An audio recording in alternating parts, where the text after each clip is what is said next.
Welcome to Biggest Geekus. We are your hosts. I'm Randy. I'm Joe. This is episode 110 of our show. The date is Tuesday, October 18th, 2022. What's new? Looks like a lot's new on your end. Yes, I am in an undisclosed location. I will blink if once for torture, twice if I'm okay and about to escape. No, I just changed my room around here. With the setup I had, if I have the door open when I have my computer and monitors on, the light blares down the hallway right into the bedroom where my wife could be sleeping while I'm working on the computer. So I switched everything around to the wall opposite the door. Okay. So, and as you can tell, my window needs some painting around the. Oh, yeah. Yeah, it does. Needs some painting. Yeah. I switched around nothing. So, Yeah. So, I switched everything around, redid my cabling on my PC, and because it was a mess, it was kind of shoved in because I had the desk up against the wall, PC on the very back end of the desk, and the monitors in front of it. And all the cables were crammed it behind the monitors. oh, okay. Kind of haphazardly. So Right. I got everything the cable management's a lot better now. Cool. Yeah, so this week was pretty smooth for me. I'm going to be giving tests this week, so be fun. Hey, Iron Man's in. So there's a lot of other people, but Iron Man already got his prize. I like a super ninja. I just got Oh boy, to him pretty fast. less than a week Yeah, or a week. yeah. That's great. Yeah. But anyway, doing pretty good. Looks like we got quite a crowd. Yeah, all the usual suspects. Hey, Charles, look at this. I haven't seen him for a bit. Where are you, Joe? Charles, CBN. Good to have him. I'm here. You're here in the place. I'm at my home. If you will, you could match up the molding here in the white and blue. That's the way it is on the. Oh, you may not have been able to see that. Yeah. Oh well. Anyway, it's very odd. It's a very old house. They have this molding. There's a word for it. I can't remember. Is it wainscoting? Maybe I don't know. Mm-hmm. But it's kind of odd. But 100-year-old houses always have odd things about them. Mr. Boivin said he thought that the postal service in the U.S. sucked and everyone working there was a bum. Everyone but Joe. Well, see, that's what they tell us about the postal services in other countries, that they're all corrupt. You have to pay them to get your mail. Chair molding is what it is, according to Elle. Okay. Right. So we're told the postal services over there in the other countries suck and that ours is the best in the world. Of course it is. Oh, man. So Martinson said, actually, Randy, I snuck in and moved 2 books around. Guess which 2? Oh, dude. Now I got to check that out. I'll have to do that after the podcast. Right. What books he's been moving around. Yeah. No distracting Randy this time. I'm ready. Bring the math on. Yeah. Well, we can change topics just like that. But Joe, I'm out. You're gone. More than likely, Joe will be like, you're out. Yeah, because I think that's more likely to happen. Hey, Indigo Dragon. Stranger to Strange Land. Welcome, Indigo. It's funny. I was listening to Legion of Myth on podcast land. There are a few weeks. There's a few weeks difference between current video and current podcast. So it was the Kevin Sembita interview. Yeah. And it just so happened Indigo Dragon showed up in that episode out of the blue as well and won a prize. Oh, wow. So welcome, Welcome back. You know, Max recently did a 10-minute podcast on, I think it's on riffs, and if I'm not way behind. He said podcasts are 2 months behind, but anyway, he recently did one, and it really made me want to play the actual game. I thought Max did a really good job. Well done. Made it quite interesting, and we're going to see Palladium this weekend. Some of us are going to the Palladium office in Michigan, and he didn't plan it, huh? He didn't plan on winning when he showed up, but right. They were teasing that the fix was in. Oh, cool. He's doing a one shot and inviting me to play. Thanks, Max. I may do that in December. Things will be slowing down for me. All right. I should do that. Are you saying you're playing online? I know. I might. I'm tempted. I really need to get Max is not a fan of it either. He's not a fan of Rifts? He's not a fan of online play. Right. Is that what you're doing, Legion? You're playing online Rifts one shot on December 2nd? That is very tempting. I really need to learn how to play the game a little better. I played it once or twice, didn't know it very well. But so anyway, we're going to Palladium's office and warehouse. Patrick Demos leading the charge. Several of us are heading down there. I think Martinson, Tim Scott, and a few others. And we're going to check it out. I'm going to buy something. He'll be a player, not a GM. It'll be on the Friday night chill stream. Ooh, fun.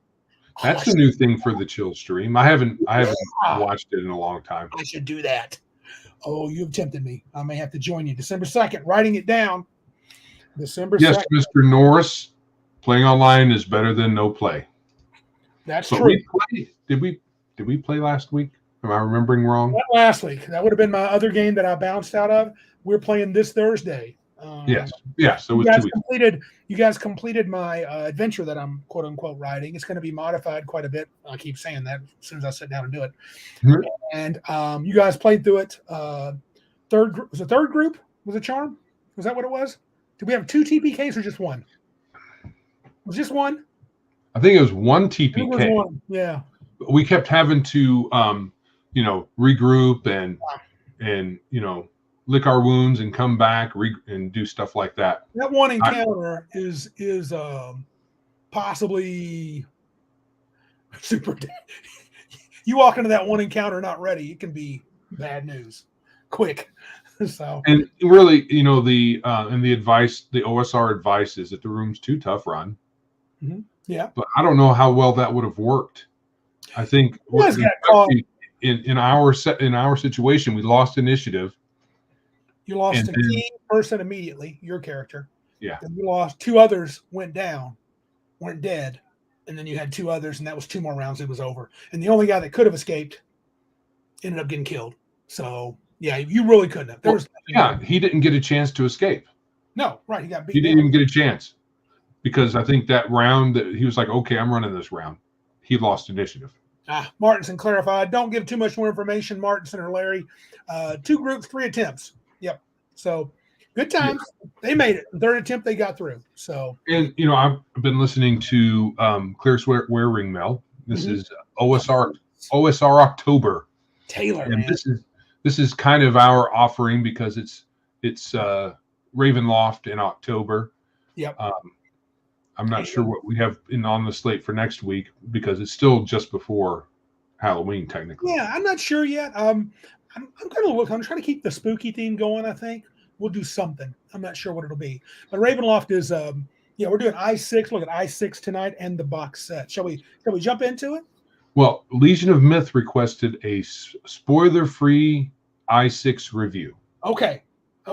So perhaps we could do at the very beginning kind of a spoiler-free review of I6 and then get into spoilers, and he can duck out if he wants. Okay. Because let's see. No, it's Rifts. Never mind. I don't know why he wants a spoiler-free one. If you've played any version before 5th edition, they're all fairly the same, right? Except, Ravenloft 2 is its own thing. Yeah. I've been reading that one. I kind of want to own that. Ravenloft 2? Ravenloft 2. But I'm not sure. Let me see if I can just put up something here when I share screen. Maliki, shots fired. What's he? House of Strahd is better than Ravenloft. Really? Okay. I have heard someone say that. I don't know. L seems to have a pretty strong take on it. Oh, I see. He's run it a couple of times. Max has run it a few times. Spoiler free for the first potential player. Yeah, okay. I think we can do as much as we can. I think some of it's going to have to come out, but what we can do is do kind of a quick. We can maybe do a rapid spoiler free. Yeah. Perhaps. Yes. And then say, okay, here's spoilers. Go away if you don't want to hear them. Right. Or don't go away and hear them anyway. Right. It is a what? When did this come out? Was this in the 83? 83. So it's It's almost 40 years old. Yeah, but it is true. And anybody's done a particular one. And 40. 43. I have several versions of this module. I'm thinking of repurchasing a physical copy too, but it's so expensive. I'm not sure. So let's jump into this. So Ravenloft I6, the first one. It was kind of the first time. The premise is basically, well, you know what? I wanted to do this anyway because I honestly think it's just wonderful. So don't look at this. I know I'm going super slow. So here's the back of the module, and I just think it's a pretty cool introduction to an adventure, and this definitely hooked me back in the day. Let me read it. Let me read it. You read. You got the good voice. Do it. Under raging storm clouds, a lone figure stands silhouetted against the ancient walls of Castle Ravenloft. Count Strahd von Zarovich stares down a sheer cliff at the village below. A cold, bitter wind spins dead leaves about him, billowing his cape in the darkness. Lightning splits the clouds overhead, casting stark white light across him. Strahd turns to the sky, revealing the angular muscles of his face and hands. He has a look of power and of madness. His once handsome face is contorted by a tragedy darker than the night itself. Rumbling thunder pounds the castle spires. The wind's howling increases as Strahd turns his gaze back to the village. Far below, yet not beyond his keen eyesight, a party of adventurers has just entered his domain. Strahd's face forms a twisted smile as his dark plan unfolds. He knew they were coming, and he knows why they came, all according to his plan. He, the master of Ravenloft, will attend to them. Another lightning flash rips through the darkness, its thunder echoing through the castle's towers. But Strahd is gone. Only the howling of the wind, or perhaps a lone wolf, fills the midnight air. The master of Ravenloft is having guests for dinner, and you are invited. I'm sure today that doesn't do much for some people, but it's still really yeah. Joe has a face for radio by L. Oh, dude. He corrects himself and says voice. Joe definitely does have a good voice. He should do that. I don't want to spoil them, and Indigo says it's okay, but we'll try to not to. I'm going to spoil the box set. We'll see what we can do tonight. So the basic premise, as you can tell, is you're going to come to this domain of this vampire. And the way you get to Barovia is interesting. It has a classic sort of, I remember when I read it, it starts out in such a way in a tavern, and you're kind of like, and I'm kind of like, is this how they're going to do this? And it talks a lot about him knowing your plans. Like right here, I like this. He goes, there in the second to last paragraph near the bottom, he knew they were coming. He knows why they came, all according to his plan. And I'm like, man, here we go again. I got to try to figure out some way to make it seem like he planned it. They actually have a device in this module that makes it seem like Strahd that the plan is actually very organic, that the reasons you're there is very organic. They have a randomization element with cards that I think is super cool. The adventure plays very differently depending on how you do a kind of a tarot-like reading in the adventure. And you end up facing off against the vampire. And I was reading through it again. I tell you what, a party of 5th to 7th level characters, you better have, that's 5th to 7th level. Let me see if it's on this page. It's on the front. The front. You better have your stuff together. That's all I can say. If you're going to do this adventure with 6 to 8 characters of level 5 to 7, you better have your stuff together, because if you read even the first few pages, you'll see some of their suggestions for him just hitting the party where it hurts, dude. And he has all these, and it makes sense. It's his domain, it's his realm. He knows it inside and out. As a vampire, they take advantage of the classic vampire trope. He sees through the night creature's eyes. And I tell you, it was, to me, I was like, whoa, this is going to really seem like, I mean, no one's going to be like, it's impossible. And like, wow, this is crazy. It actually played out the way the fortune cards told us. So to me, that's a great and fun way to do that. There's an encounter in there, which I don't know, we'll go into that right now, that I think, Joe mentioned the railroadiness of it all. But I do think, even though it's heavy on story, the players can do a lot of stuff of their own volition. It's the DM manipulates things behind the scene with the reading of the quote unquote tarot. It's called Taroka. You've never run this, Joe? Have you only played it? I've never run it. Mainly because I've played in it a few times, and I've even solved it in a very I would say unique way. I'm betting that you probably haven't played it for so long that you probably could play it again and not be. Yeah, it has been a long time. I know the highlights, but that's it. When there's a couple of videos we'll have in the show notes of other reviews that are more spoilery. Mm-hmm. But when I watched them, I was like, oh, I forgot about that, and I forgot about that. So there's all kinds of stuff there that I don't remember. Yeah. I thought for its time, it tried to bring, I don't know how successful it was. For this one adventure, it was successful. I think they were able to bring a little gothic horror to D&D. When we start talking about the box set, I will feel like they bit off more than they could chew. But I think this adventure module is really, really pretty good. And it's more story elements, but I'm also okay with that. Martinson asked to play it on Thursday, maybe not Thursday, but at some point possible. Mm-hmm. It may become. I may find it in there somehow. Right. I think that with the story parts, mm-hmm. as long as you're not reading, like if you're not doing the box text every time the players turn a corner, if you feed them little bits of it as you interact with NPCs, and the players explore, look around, you can tell them what everything looks like. You don't have to be heavy-handed with it. The players don't have to necessarily learn every little iota bit of the story that's going on. Correct. I think even so, I think you could play it. I think it's better if they don't. I think if the players don't go to certain places, and we mentioned that before, there's is this a spoiler maybe? Will this be a spoiler if I talk about it? Well, there's a particular encounter that may or may not happen that in these other two reviews, they said what you should do is the quantum ogre thing and just stick it in front of the players no matter which direction they go. Mm-hmm. Because if you don't, they may miss out on essentially story. I don't know if it's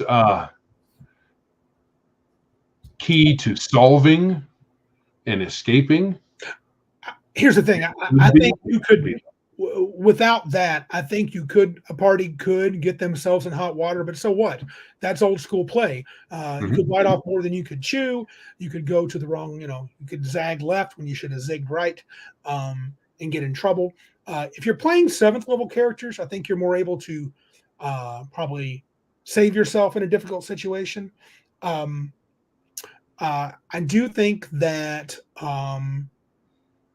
it is one where there's so much going on in the background, even after, gosh, I think I'm going to spoil some of this, I think, soon. But maybe not. Maybe we don't have to. I do think there's so much going on in the background. The DM has to be really on his game. He has to be focused on what's happening. You got to know the main characters, of which there's at least 3 or 4 that I think are important in the story. 2 are important to the ending, though you could have an ending without the second character. That was one of the ones they mentioned in the reviews that were sort of optional. They said that were kind of one of the reviews thought it was a problem. One of them liked it. And man, I'm talking so vaguely. I feel like I'm going to have to spoil this if I want to get into any details. So I'll say this. No, any useful stuff, I should say. Yeah, I will say this. There are a few railroady bits. I mean, some people will say a setting or a module is a railroad per se. But those people are wrong. Right. So these things are easily modified on the fly to suit the needs of the DM and the party. Right. You might be able to just run with it the way it is. You may not.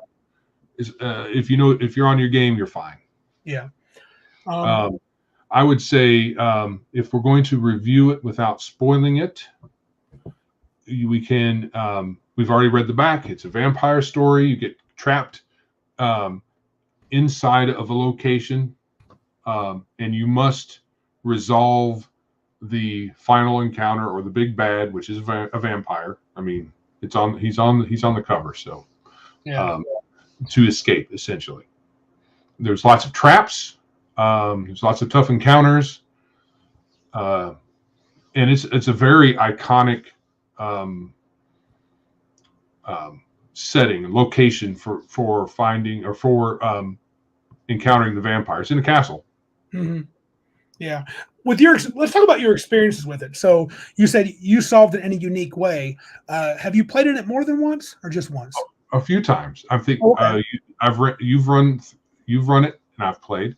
This was in DC when I was DC when I was stationed there. It's really the DM's fault. Of course your characters already have some levels under their belt, so we had adventured for a while, and my character had a wish ring. So he just wished that the vampire was no longer a vampire. Oh wow! And because that's not going to always work. Yeah. That wouldn't always work in the way it worked out for us, but because of the way the DM was running, like the one of the multiple possible reasons why you're there and what's going on in the background with the cards. The love story was emphasized. Right. So because he was no longer a vampire, he could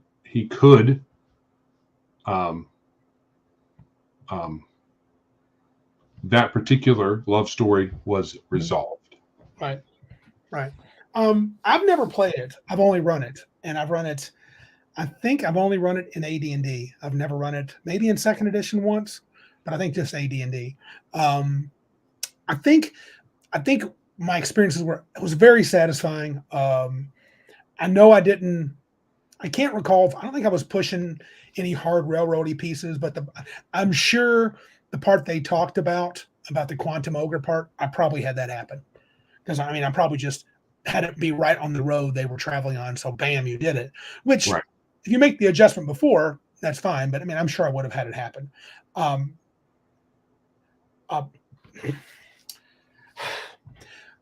Oh, we should do this too before we leave tonight. Maybe we do tonight. Web Warrior said he sent us an email.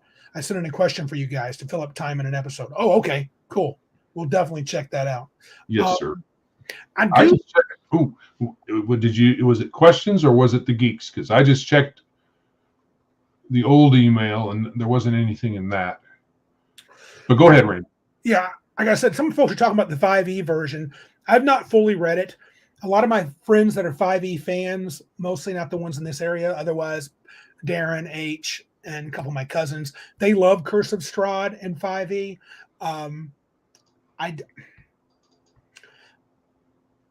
I think it's probably fine.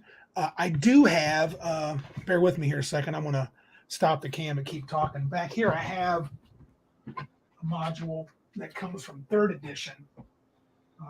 And it's a massive one. I believe I've shown it before on the stream. Sorry about this, guys. I know this is not riveting video, but this is Castle Ravenloft, which is the 3.5 version. It has definitely more meat to it, as you can see, lots of pages. Probably, let's see how many pages, over 200. Lots of new monsters, and it's for characters levels 6 to 10, which is not a massive change from the 5 to 7, but enough. Strahd is quite a bit more pimped out in this particular adventure. It's more action oriented. I don't know if you caught where Web Warrior said the geeks at Biggest Geekest podcast. That's where he sent the email.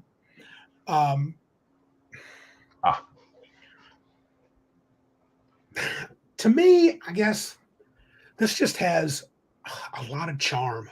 It just does. And it has a lot of, I don't know, it just hits all the right buttons. And it came in at the right time, looking for something different. Been playing D&D for several years, and it brought the different. And I think not so much that you couldn't still be familiar. You still can fight. You can fight your ghosts and goblins and werewolves and stuff like that, whatever's in the module. But the vampire fight is not necessarily new, but it definitely brought a lot of pizzazz, I think, to the, I don't want to say the tired, but the standard vampire tale. Did you say the geeks? Yeah. But anyway, could you rank it? I mean, as a DM, I would probably say it's a top 3 module. I like it more than White Plume Mountain, but I'm also more of a story guy, so I don't mind a little slight rails on the edge of my adventures. Oh, here we go.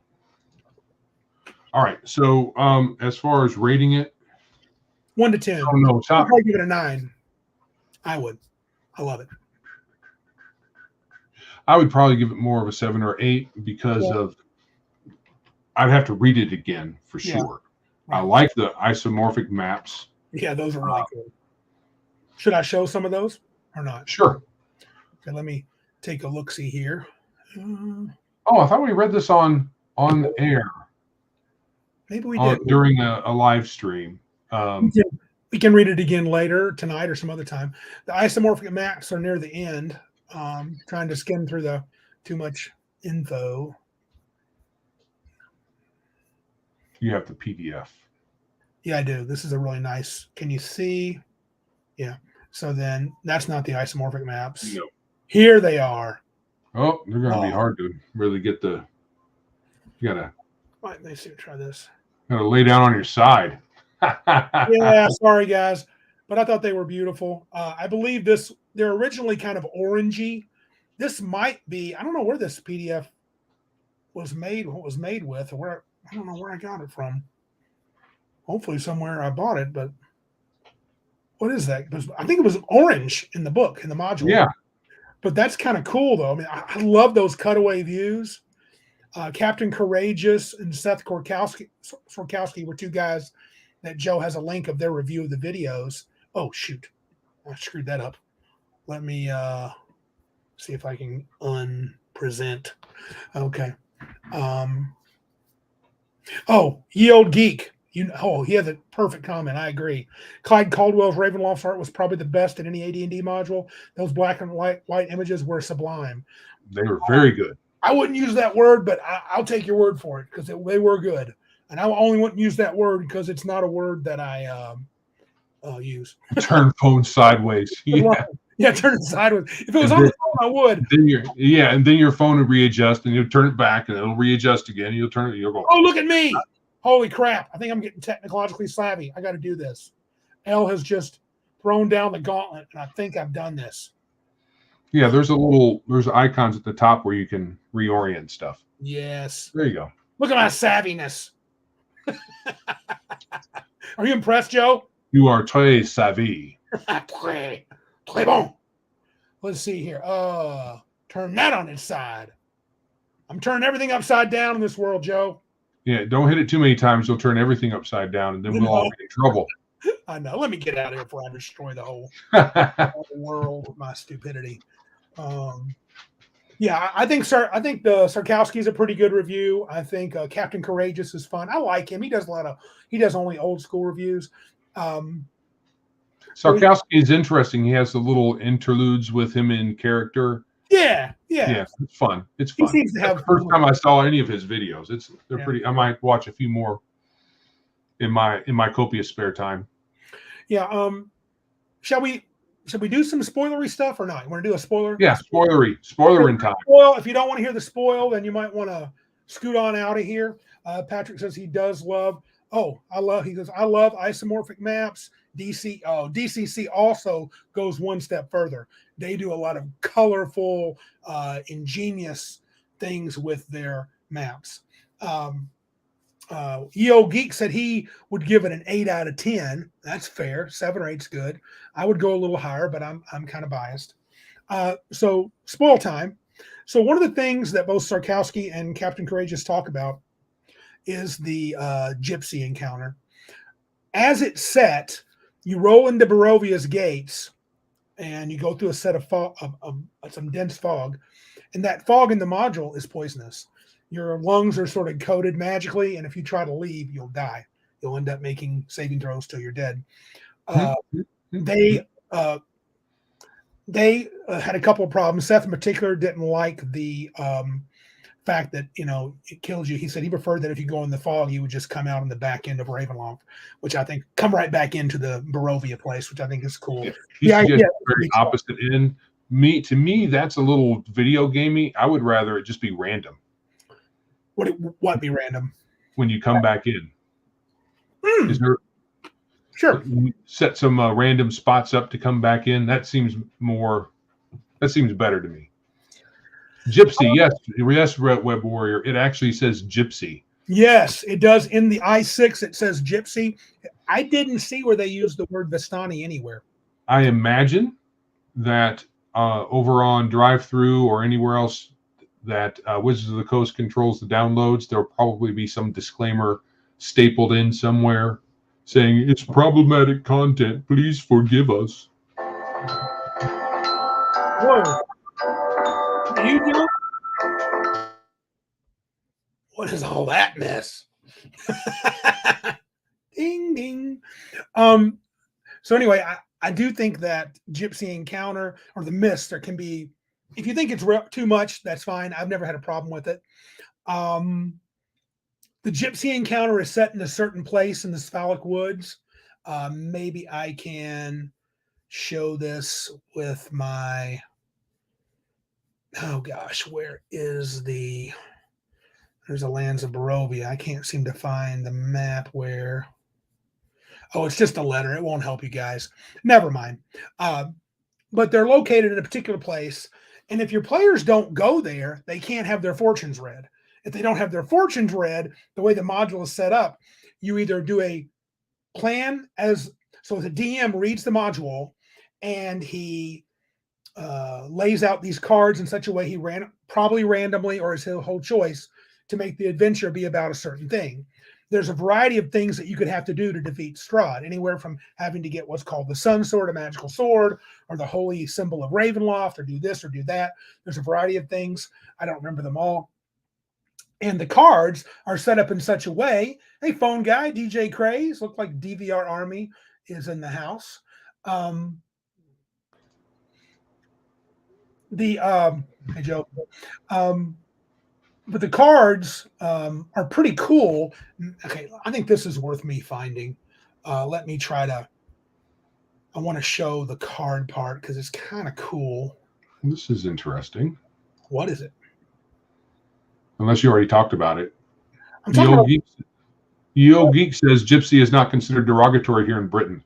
If you listen to anybody on this side of the pond, it's per se derogatory, evil, and every other istophobe word you can think of, everywhere across the universe. Yeah, because people are stupid.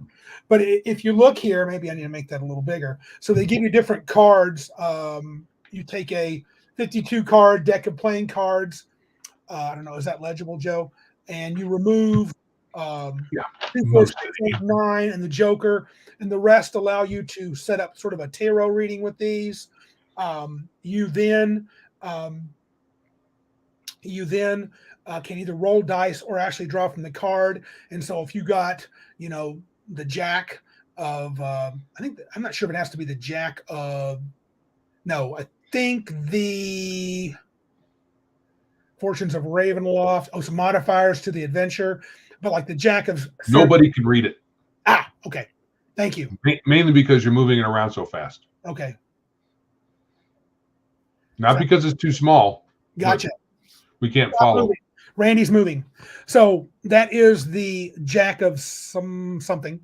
This lies within something. The object you're looking for is within a fallen prince of old. The brother of dark is light, and he rests in this place. So the object is across Sergei's chest if Strahd is there. So they give you some different sort of ideas and I think you can run it slavishly where you're doing exactly whatever they say, or you can make it be something that's a little more, I don't know what's the word, organic. Run it with, as or just the way you want to, or the way you want to. You could just do. I look at that and it says if Strahd is there, he's weeping. Yeah.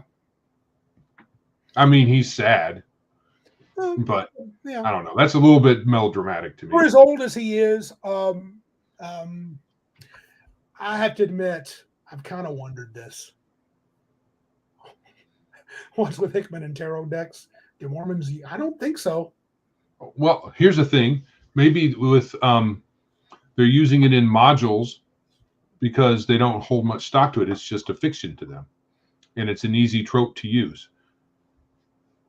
Yeah, but anyway, you use those cards to basically set up the adventure, where the main object is they're trying to find, the goal of the adventure, and so we can change, and it can have a variety. I would say 4 or 5 different ways, maybe more in detail of how things can happen, where certain items are, where you might find Strahd, and how you might defeat him, and what you might use to defeat him. What does Mr. Max say? Mr. Max says, when you say gypsy, this is over, not here. This is across the pond. When you say gypsy, it conjures a negative image in the mind of anyone who had to deal with them. Not because of the word.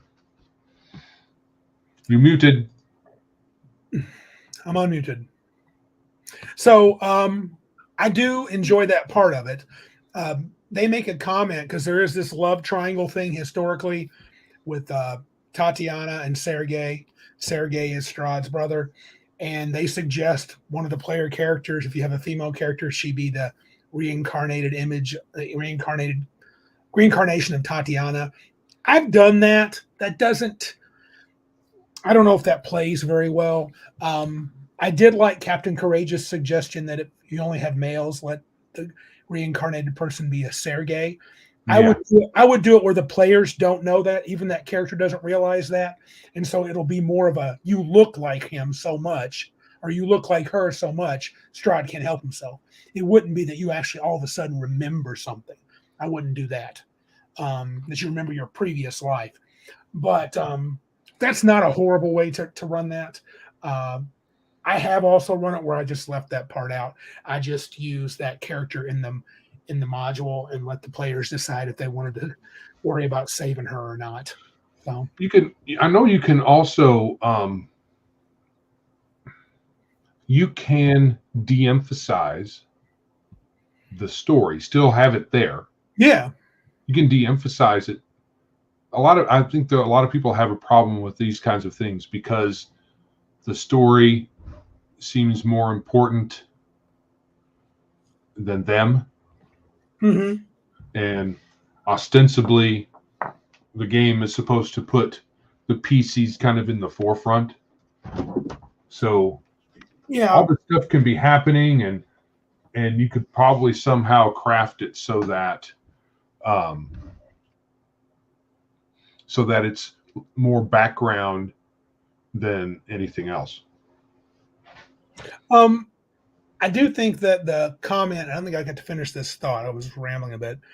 With the gypsy camp being located in a certain spot on the map, and both the reviewer saying, have it move, it does make sense because gypsies do travel in Vardos, and these gypsies do travel a lot. It would make sense that they are nomadic, but they're literally saying if the players aren't going toward the gypsy camp, throw it in front of them, which you can. The players will never know. That's the one hole for people that say the Quantum Ogre sucks. You never know when it happens. You don't know. You will not know. When I've used a quantum ogre, no one's known. I still don't like it. Right. From a theoretical standpoint, from behind the screen, I get it. It feels cheesy. I don't think it ruins anyone's fun, though. It may not. I don't think right. It could. Okay. Depending on who runs it. Yeah. So the way a competent DM would run it, you wouldn't know, like you're saying. Yeah. But I've played under DMs, and they're like, you could tell what they're doing. Yeah, that's true. I mean, it could just because they kind of do a quantum ogre force you down this path kind of thing as well. Right. Martinson says, so you're saying that Ravenloft is the original Twilight? Yeah, no. Because Strahd is cooler than every vampire in Twilight, and the girl doesn't want to become a vampire. So actually, no. No. And the original story of Dracula involved Dracula running after a particular girl once he meets her. Mina Harker. Mina, after originally he just came to America, not to America, went to London because he wanted to get out of Barovia for one reason, not Barovia, Transylvania,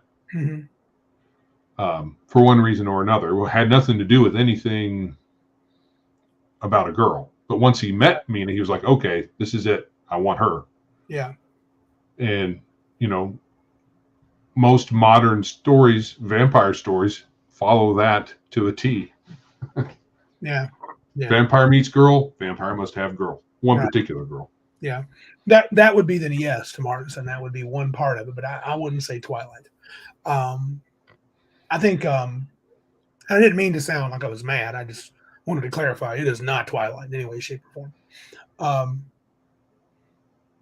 What is Johann? We got a new guy here. Johann Sebastian. No, maybe not. Shark. Forgive my English. It's not the yellow from the egg. Okay. I don't know what that means. Okay. But you're forgiven. You are forgiven, Shark. Yes. Cool name. Cool name, by the way. So, anything else you wanted to talk? Anything else that struck you significantly? One thing I thought was funny, and I'm not sure. I'm sorry, I asked you a question. Go ahead, Joe. Go ahead. Go ahead, dude. You have one speed. Fast. It's one of the things about looking at this again was I don't want to beat it into the ground, but it was gypsy, right? Mm-hmm. It has actually the word gypsy. Yes. And I'm while you were saying it, I was kind of wondering, is YouTube going to give us a strike for saying gypsy? And I'm going to keep saying gypsy a lot just in case gypsy is that kind of a word. I mean, well, just to test it out. Interesting that you say that. Notice gypsy camp. Yeah, absolutely. Says it over and over. So just to point. Yeah, I mean, it's very tropey, Madam Eva. Yeah, exactly. The gypsy woman with special powers. I know there was so much talk about how problematic all that was. Anyway, just don't say gyp and you're good. Yeah. I listened to the No Agenda show, and when that'll come up every once in a while, he'll say that's a gyp, and then he'll say, "Oh, I'm not supposed to say that." Yeah, I think one other thing that I do believe. Yeah. Oops! I said it. His web warrior just warned us not to say it. L says Egypt. Me. Yeah. There is the part that I noticed way back in the day that I didn't see Captain Courageous say it, but I believe Seth did. One of them did. There's this ghost, these previous victims of Strahd that leave the graveyard and do this patterned march up to the top of the tower and throw themselves off every night. And they do nothing about that. That's not even a part of You don't encounter anything. You can't go fight them as ghosts. I think that adds some cool flavor, but every night seems a little too much. Oh, Right. look, it's the ghost trip tonight. Oh, look, they're doing the little ghost parade. So, Yeah, I think. I just wanted to ask you. I know you said it sounds good. I want to interrupt just momentarily. I mentioned earlier that I switched everything around and I ended up screwing up my microphone, and I'm using the mic from my webcam. And Randy says it sounds good. Is there any echoing or any issues that you can tell? I just keep hearing a dog a minute ago. Yeah, my dog's barking. My wife came in, so he's barking. He'll sit on the bed. Yeah. And not looking outside, or there's a mirror nearby. He won't be looking in the mirror because sometimes dogs bark when they look in the mirror. Right. He'll just be barking. And you're, what are you barking at? It's fine if you're barking at an intruder. That's fine. But there's nothing to bark at, and he's just sitting there barking. Yeah. Such a weirdo. So that's what he's doing right now. Yeah, Legion says a little reverb from hard walls, but the audio is good. Okay. Yeah. I think the reverb will probably get cut out when I for the audio folks, when I take it through when I put it through Audacity. I think it'd be fun to run this 3.5 one. I never ran it. And Web Warrior says he ran Curse of Strahd, so that turned him on the OSR. If I put a sock on the mic, then it'll cover up the camera and you won't be able to see me. Although some people might think that's a good idea. That's true. Not me. I want to see Joseph. So did you have any other comments about the module itself, things you thought were, interesting or different? Or I would have loved to have gotten a better read, but because when I watched those two reviews, one, they reminded me of things that I forgot. Mm-hmm. And there's a couple of, like I was mentioning before, some railroady things. One of them says, well, you need to have a fighter that uses a longsword in the party. Because the Sunblade, there's a Sunblade in there, and it's a longsword. Right. I say, oh, well. That's where I'm okay with saying the players that can't use a longsword, I guess the Sunsword's not going to be as effective. I don't know what to tell you. Yeah, you can still use it just at a minus whatever. So there's that, or the ones that suggested just make it whatever weapon you want. Yeah. It's either way. They do have an optional ending where Tatiana and Sergei get reunited, but I don't know. That's a little too. What happened to the show? That's a little too much for me. So. Yeah. Sorry. Right. So you were maybe came in a little late. I switched the room around. The shelves are on the other side. I spun the desk around for some reasons. But yeah, they're still here in this room. I'm not in prison, as someone may have said earlier. I would give the adventure a solid 8.5. I'm probably a 9. A 9 for sure. I think I like it that much, but that's just more of a personal preference. You want to talk? Want to move into the box set? Yes, you're going to be. I'm not all that familiar with the box set, so you're going to be the rambler here. Well, I'm good at that. Sometimes I ramble too fast for my own good. The box set, due to the success of the Ravenloft module, they came up with this box set in 2nd edition. I think somebody asked if we were going to review that. This is the 2nd edition box set. So they took. Now this is where I think people. El's been kind of pooping on Ravenloft the whole night. Here's where he probably could get a little more ammunition in his pack. I do like it. I loved it when it first came out. I was quite a bit younger. I think it was in 90 when this was produced? 1990 was when this came out. This is the main booklet that talks about the realms of terror.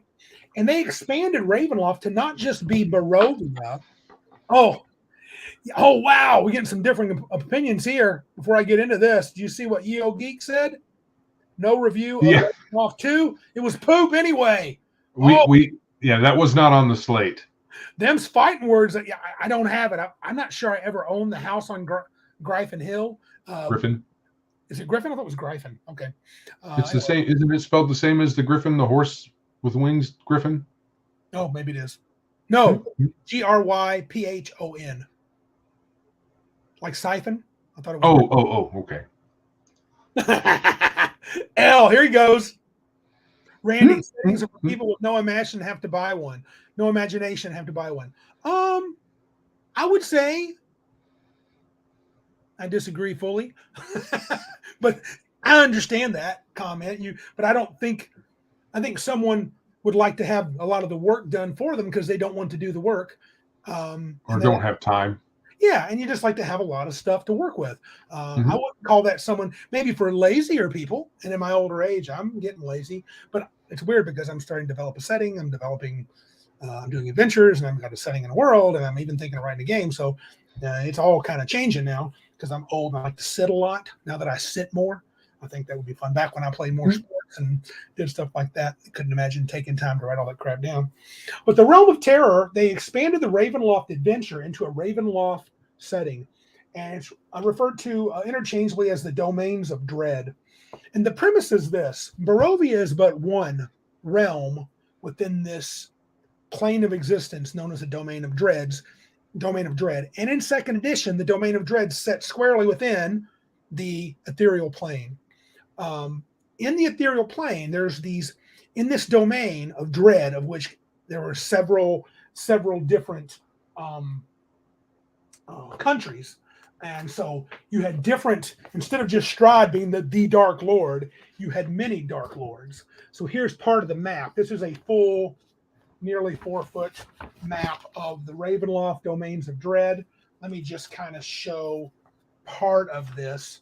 So here is Barovia. I don't know if you can see this. Let me find it. Put my finger on. Right here is Barovia. Is it even legible? Yeah, as long as you keep it on the camera. There's Barovia, and then over here is Nova Vasa, and then there were a few other domains. So where you see the red lines, that separated the different domains of dread, and each one of those domains had a Dark Lord who had associated with him some sort of dark past, tragic situation. Though Strahd murdering his brother and trying to steal his brother's wife is not so tragic, but that's kind of the way they play it off. And so, yeah, I wouldn't call that a tragedy. Yeah, they're kind of a dark twist to their life. And and gods don't really control this realm. The powers do. You could argue that the powers are godlike. They never define them. They just enjoy watching people descend into evil. And so, if you do enough wickedness, Darthiek must be a dreadlord. Okay, because he likes to see that too. Oh, I like because he says, "You go ahead." No, you do it. I like the idea of running a Ravenloft game where the corruption of the players end with the death of the Dark Lord and the fall of the players each getting his own domain. So and he says after that, I want to corrupt the players slowly. So he must be from the Domain of Dread then. Max Boivin says, a man killing his brother for a hoe is not tragedy. What is then? Well, that's pretty harsh for Tatiana. She never claimed to be a hoe. They never said she was a hoe. But bro before hoe. Green apple. Bros before garden tools. But anyway, in the box set, so you get this is just the description of some of the adjustments to the rules, of which there were several. I'll talk about a few. Lots of spells changed in Ravenloft, the way they worked. But the big setup, again, was these powers. So they draw these different people with tragic, your interpretation may vary. Lord Soth, eventually later on from Dragonlance. Elle was talking a lot about Dragonlance. His desire for Kitiara ended up in the evil things that he did, brought him to Ravenloft at one time. He did eventually escape. What I really liked about this particular box set is they give you some castle layouts. Here's the Rainier Estate, which is for a different Dark Lord. And they even have one for, I'm sure they have Strahd's castle in here somewhere. And they even took and made, look at this. Here's a blow-up picture of the Caldwell art. I think Ye Old Geek was the one that Appreciate Yeah, that. it's good stuff. That's the cover. There's some beautiful things, and they got some monster stats. So these card stock little pieces of art added more than just pictures. They had some valuable information that you can put onto your, either DM screen or use as needed. I thought it was an awesome box set. They did continue this in some of the other box sets, like Menzo Baranzan, where you got a bunch of little card stocks, but I think Yeah.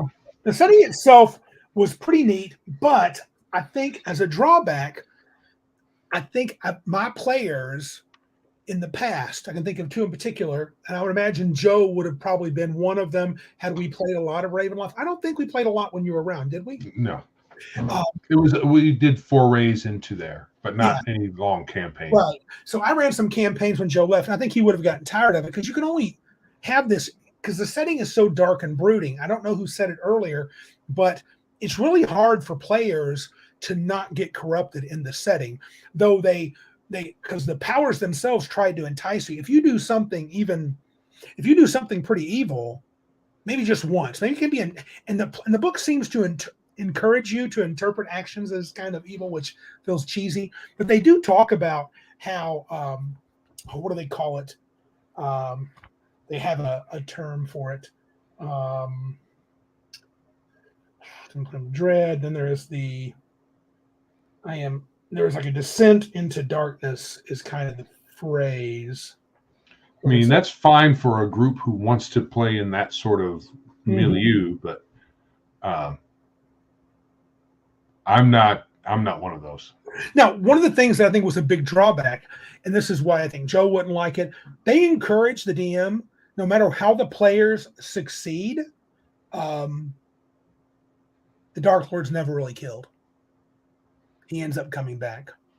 I don't think that's a great design. I think Yield Geek had said Hickman was not the best on design. He had some good story elements. That's an old movie trope. Oh, and yeah, a movie trope, comic book trope. The bad guy reforms, comes back in a year, or when you turn around, he pops up. It's a long standing trope, and it's kind of what's the word for when the trope is overused? Anyway, it's just not. I think it's overdone. I mean, if you can use that in your campaign with a particular dude that seems to always come back somehow. Maybe you kill who you thought was him and ends up being a stand-in or a clone or something. But apart from that, it's just kind of. Oh, I guess the PCs have to do something truly evil, and you have to roll 100. So maybe it's not that likely. And they have these different stages. They call it the enticement. Stage 2 is the invitation, and they'll give you powers. I mean, if you do something, you get a bonus. Like if you do something on the stage 1 level, you can get 2 more hit points permanently, a +1 to an ability score, which was not an easy to come by thing in AD&D. A permanent bonus to a saving throw, be able to jump twice your height and distance, move at 15 if you're on all fours. That's interesting. Yeah. And these powers get more powerful as you go through different stages, and then you start getting some drawbacks. And then eventually, after stage, I think there's 6 stages. So in theory, you would have to make these powers checks multiple times, and then you would become a lord of a domain. Now, your domain can be really small. I do have to mention that when I was in my Ravenloft phase during 2nd edition, Joe was gone. A friend of mine named Tony, he played a chaotic neutral to chaotic evil priest of Ariok, and he got into Ravenloft, and he just went crazy with doing evil stuff. He became a lord of the domain and got his own little domain. So he calls, his name was Judas, was his first name, and he had his own little domain of dread inside the place. What you smiling at, Joe? Oh, Joe just took off. So anyway, that's one of the things that I think can be cool, but you have to dig that kind of theme. I would say that the gothic horror stuff can get overplayed. I always, even after my long foray into it, I finally decided Ravenloft is a place that I'd want to visit. The Ravenloft setting, the domains of dread, I would want players to visit and then seek a way out of it, because each Dark Lord has a way to shut off its borders. Just like in the first Ravenloft adventure, Strahd's myths were poisonous. Like I think Aslan, who is a lich, he could shut off his borders by creating a infinitely high vertical wall of bones. So that was kind of interesting. Good night, Yo Geek. 1:30 a.m. Oh, dude. Yeah, get some sleep. We'll see you next time. What's in, Bruce? Glad you're around. So anyway, this Ravenloft setting, I think, had a lot of good elements to it, but I think after a while it got a little old. Speaking of rule changes, this is where things got pretty significant.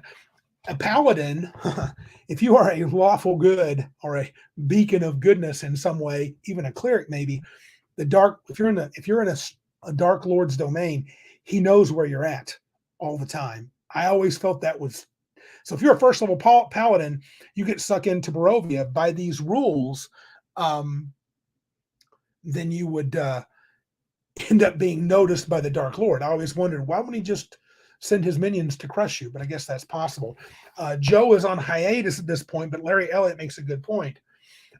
We need to listen. You guys need to listen to Biggest Geek Is. Please hit like and subscribe. I can't throw the banner up, but Joe has it. And hit us the notification bell, all those good things. Please do the things. Thank you. Thank you, Larry, for reminding me. So that's a drawback. Detect Evil does not work in Ravenloft at all. You cannot detect evil. What else happened? The Turn Undead table is ratcheted up a notch. Every undead slightly harder to turn. They have changed. They got a huge list of spells. I'm trying to find if I can just pick one out of a hat. Probably not. They had a spell list. Here we go. I'll just show you the sheer amount. Here's the altered wizard spells. So let me put that up there. So there's the list of the altered wizard spells. There were quite a few. What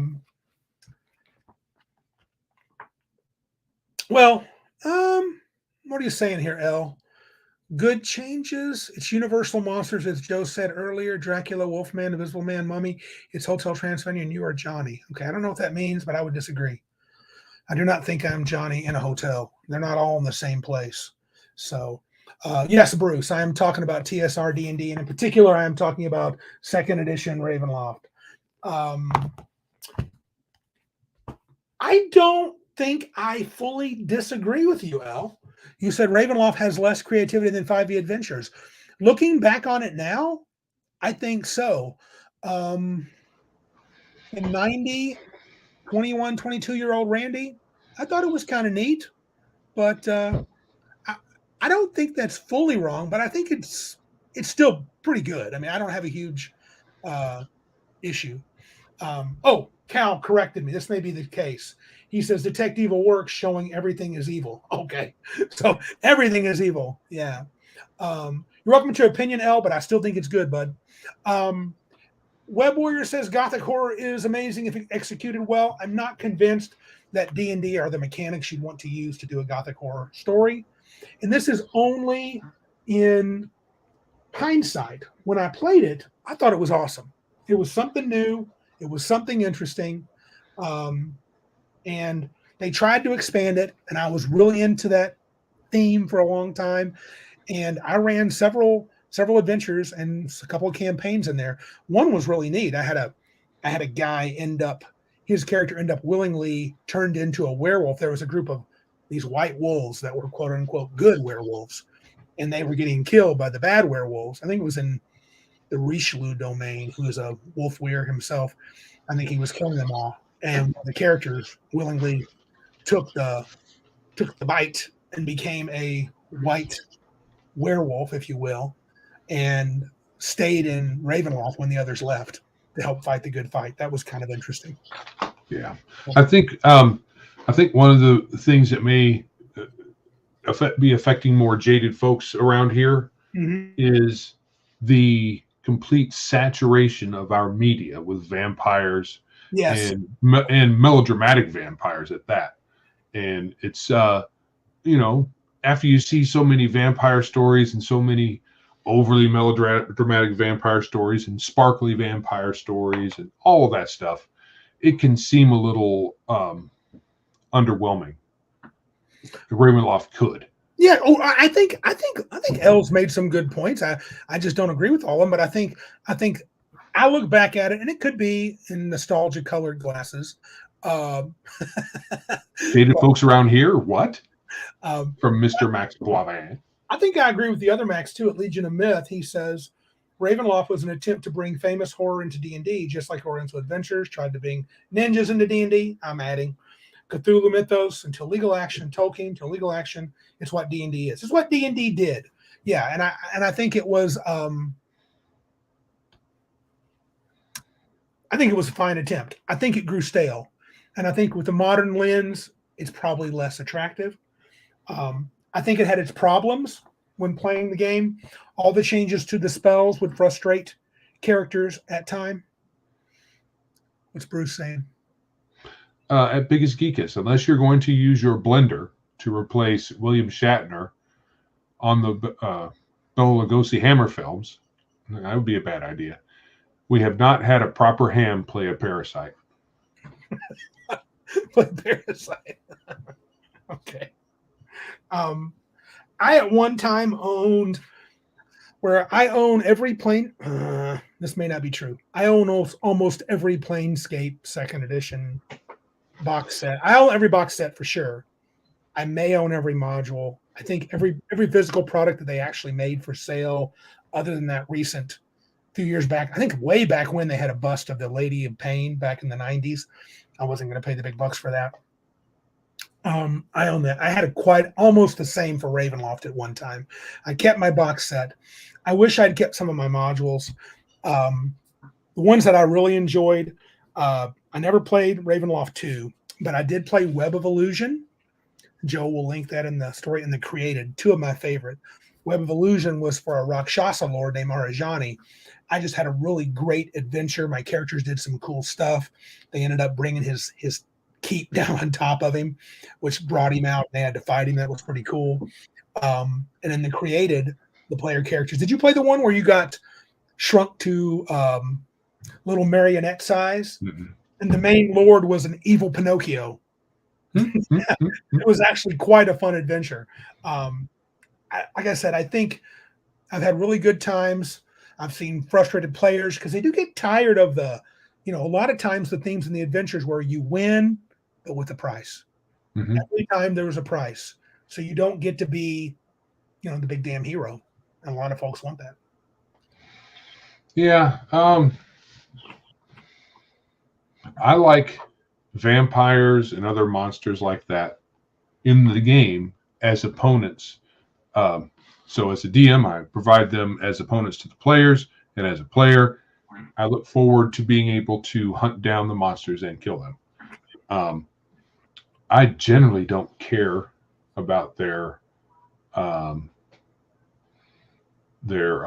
like a vampire. I don't care what their particular, misgivings are, or if they have, psychological, if they're depressed or sad about their predicament. If they were actually sad about their predicament and wanted to not be a vampire, they would just sit out in the sun and let themselves die. Yeah. So, well, that makes a good point. You win or you survive. I mean, that's an exclusive or not both. I would say, that's so you may not can do both. You can't get a full win often unless you sacrifice something. So that's not a full win. Interesting, Joe. I remember even early on when I played D&D, the vampire bothered me as a DM a little bit because as an opponent. Yeah, here's one reason. Well, a couple of things. The first one is the level draining. As much as I insidiously enjoyed draining all the levels from the magic users, it didn't make any sense to me. Level draining makes no sense. That's not what vampires do. They suck your blood. And they made the Nosferatu in Ravenloft, and he literally drained Khan as he drank your blood. That made more sense. Well, here, I will disagree. Sure. So in Bram Stoker's Dracula, the novel, somewhat in the movie, although it was kind of not that great. You could really tell where they got level draining from. Yeah. I'm pretty sure they got it from that because I can't remember. Is it Tom Harker or John Harker? Jonathan Harker. Yeah. He was drained by the female vampires, and he took on a sickly pallor, kind of became an invalid for a little while, and he slowly recovered over time. Now, you could also call that con, but he wasn't himself. Mm-hmm. He couldn't remember things. He wasn't as capable as he was beforehand. So I think you could see where, if that's where they got their inspiration from, where it came from. So I can see what they're talking about. As a mechanic, it's clunky, but I see what they're talking about. And the vampires rarely in the game stick their mouth on your neck. Right, because how can you do that in fight? Mar Hartman and a few others make some good comments supporting you, Joe. Mar Hartman says level draining is a temporary mental debuff makes sense. Okay. And I think L says levels represent your essence, life force, your experience. I don't know how they drain your experience, but I could see the life force thing. Bruce says at Randy, Pathfinder 1 has the best level drain rules. I think it's too easy. But I don't disagree. It's pretty good. I'm just not a fan of level drain, but that's neither here nor there. Not anymore. But that wasn't the biggest thing. I just couldn't figure out how they fit sometimes. They're just a monster, right? And they don't, and vampires always had kind of a mystique about them. And sometimes I was disappointed in their power. When I first used them, I was like, I know they seem tough, but it seemed like you guys were always plenty able to just kick their teeth in. And maybe I was just running them wrong. I know Ravenloft showed me how to run a vampire right. Strahd's pretty terrifying. If you're in the level range, he's no joke. Yeah. Mar Hockman says, my fave trope with vampires is the danger of heroes getting turned. So it's very easy. Yeah, so he can charm them first and have them sit the fight out.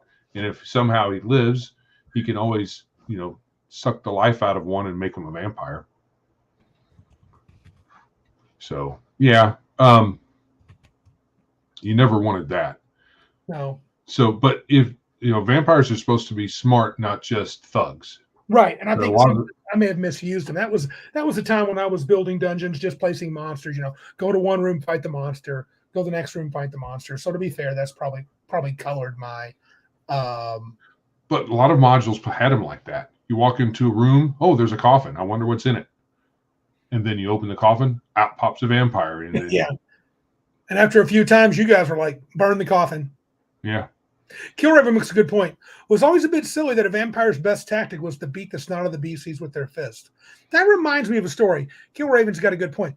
In 3rd edition, I may have said this, the first adventure I ever ran, I didn't quite understand the CR system. So I had a group of 8th level characters fight a vampire, and I gave him the magic user and monk 5 levels each. And he got flurry of blows. Read close enough?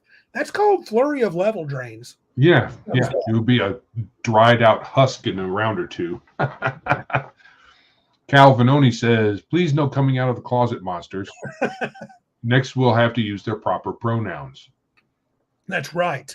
Do not misuse a vampire's pronoun. No, that kind of vampire, you can probably just say,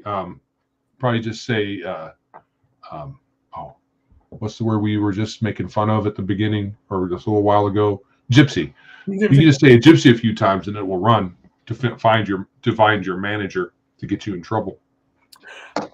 Killraven, he's always on this. He and I are in the same wavelength. 2E Van Richten's Guide to Vampires has a lot of good stuff from pimping out vampires. Yes, it does. I believe that is the Patriarch Vampires location. So, and we're not talking about the 5E, of course. 2E. As a setting, it's hard for me to rank it. When I first saw it, I would probably have ranked it a 7 as a setting, maybe a 6. probably a 7. Now I'm willing to bring it down to a 5. I see some flaws in the Ravenloft setting.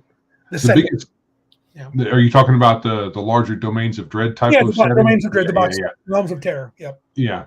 I would prefer having just the Barovia mists and not the domain of dread, um, mainly because of the corruption.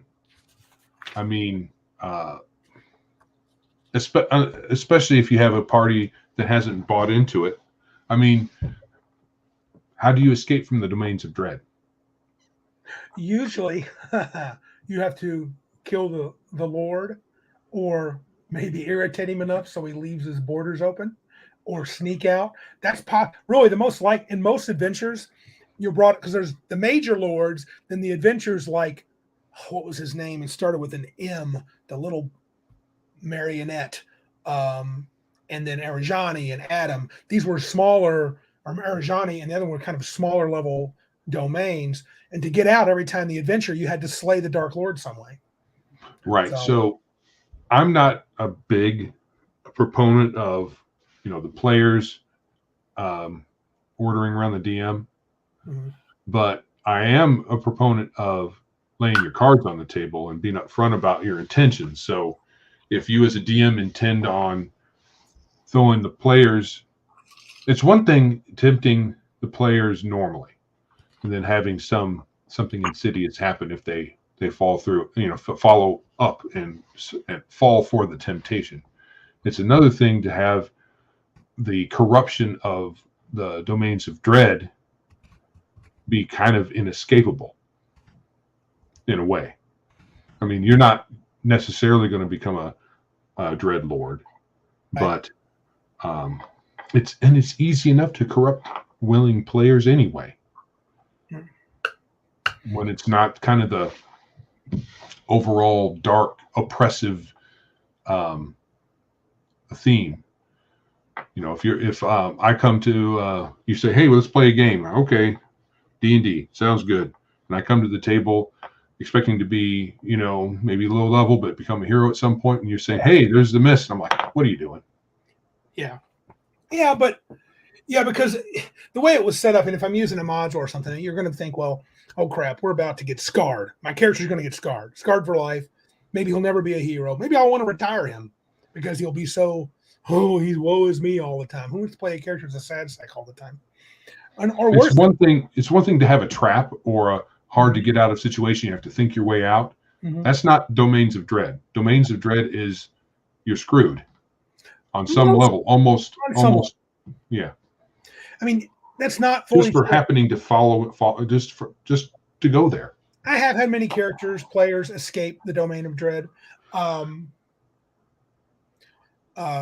But I've only had one character want to stay, my buddy Tony. He made his own. He was happy, thought that was really cool. I think he was consciously trying to do that. So, I gave him what he wanted. Plus, it made sense what he was doing. They've talked some about other additions. Like I said, I would love to play the 3-5 Expedition to Castle Ravenloft. I think it's pretty action-oriented. It's got more encounters. I've heard the 5e Curse of Strahd is good, but some folks are saying no. What is this here? From Mar Hockman. I mean, look at Alcina Dimitrescu. Who is that? A lot of people playing the game were like, why do we have to kill her? I want to join Team Vampire. Is that supposed to...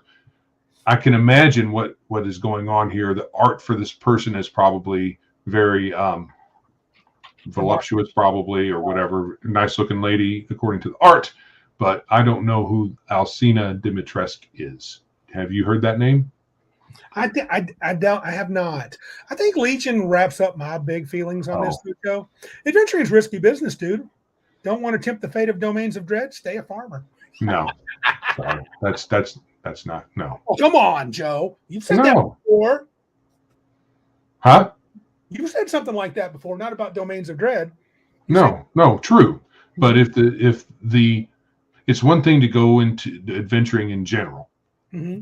Adventuring the domains of dread is a different story, different ball of wax. I think you should have some sort of player buy-in for that, not just, hey, your character you've played for a while, because you don't just go there first level. Hey, we're just going to screw you.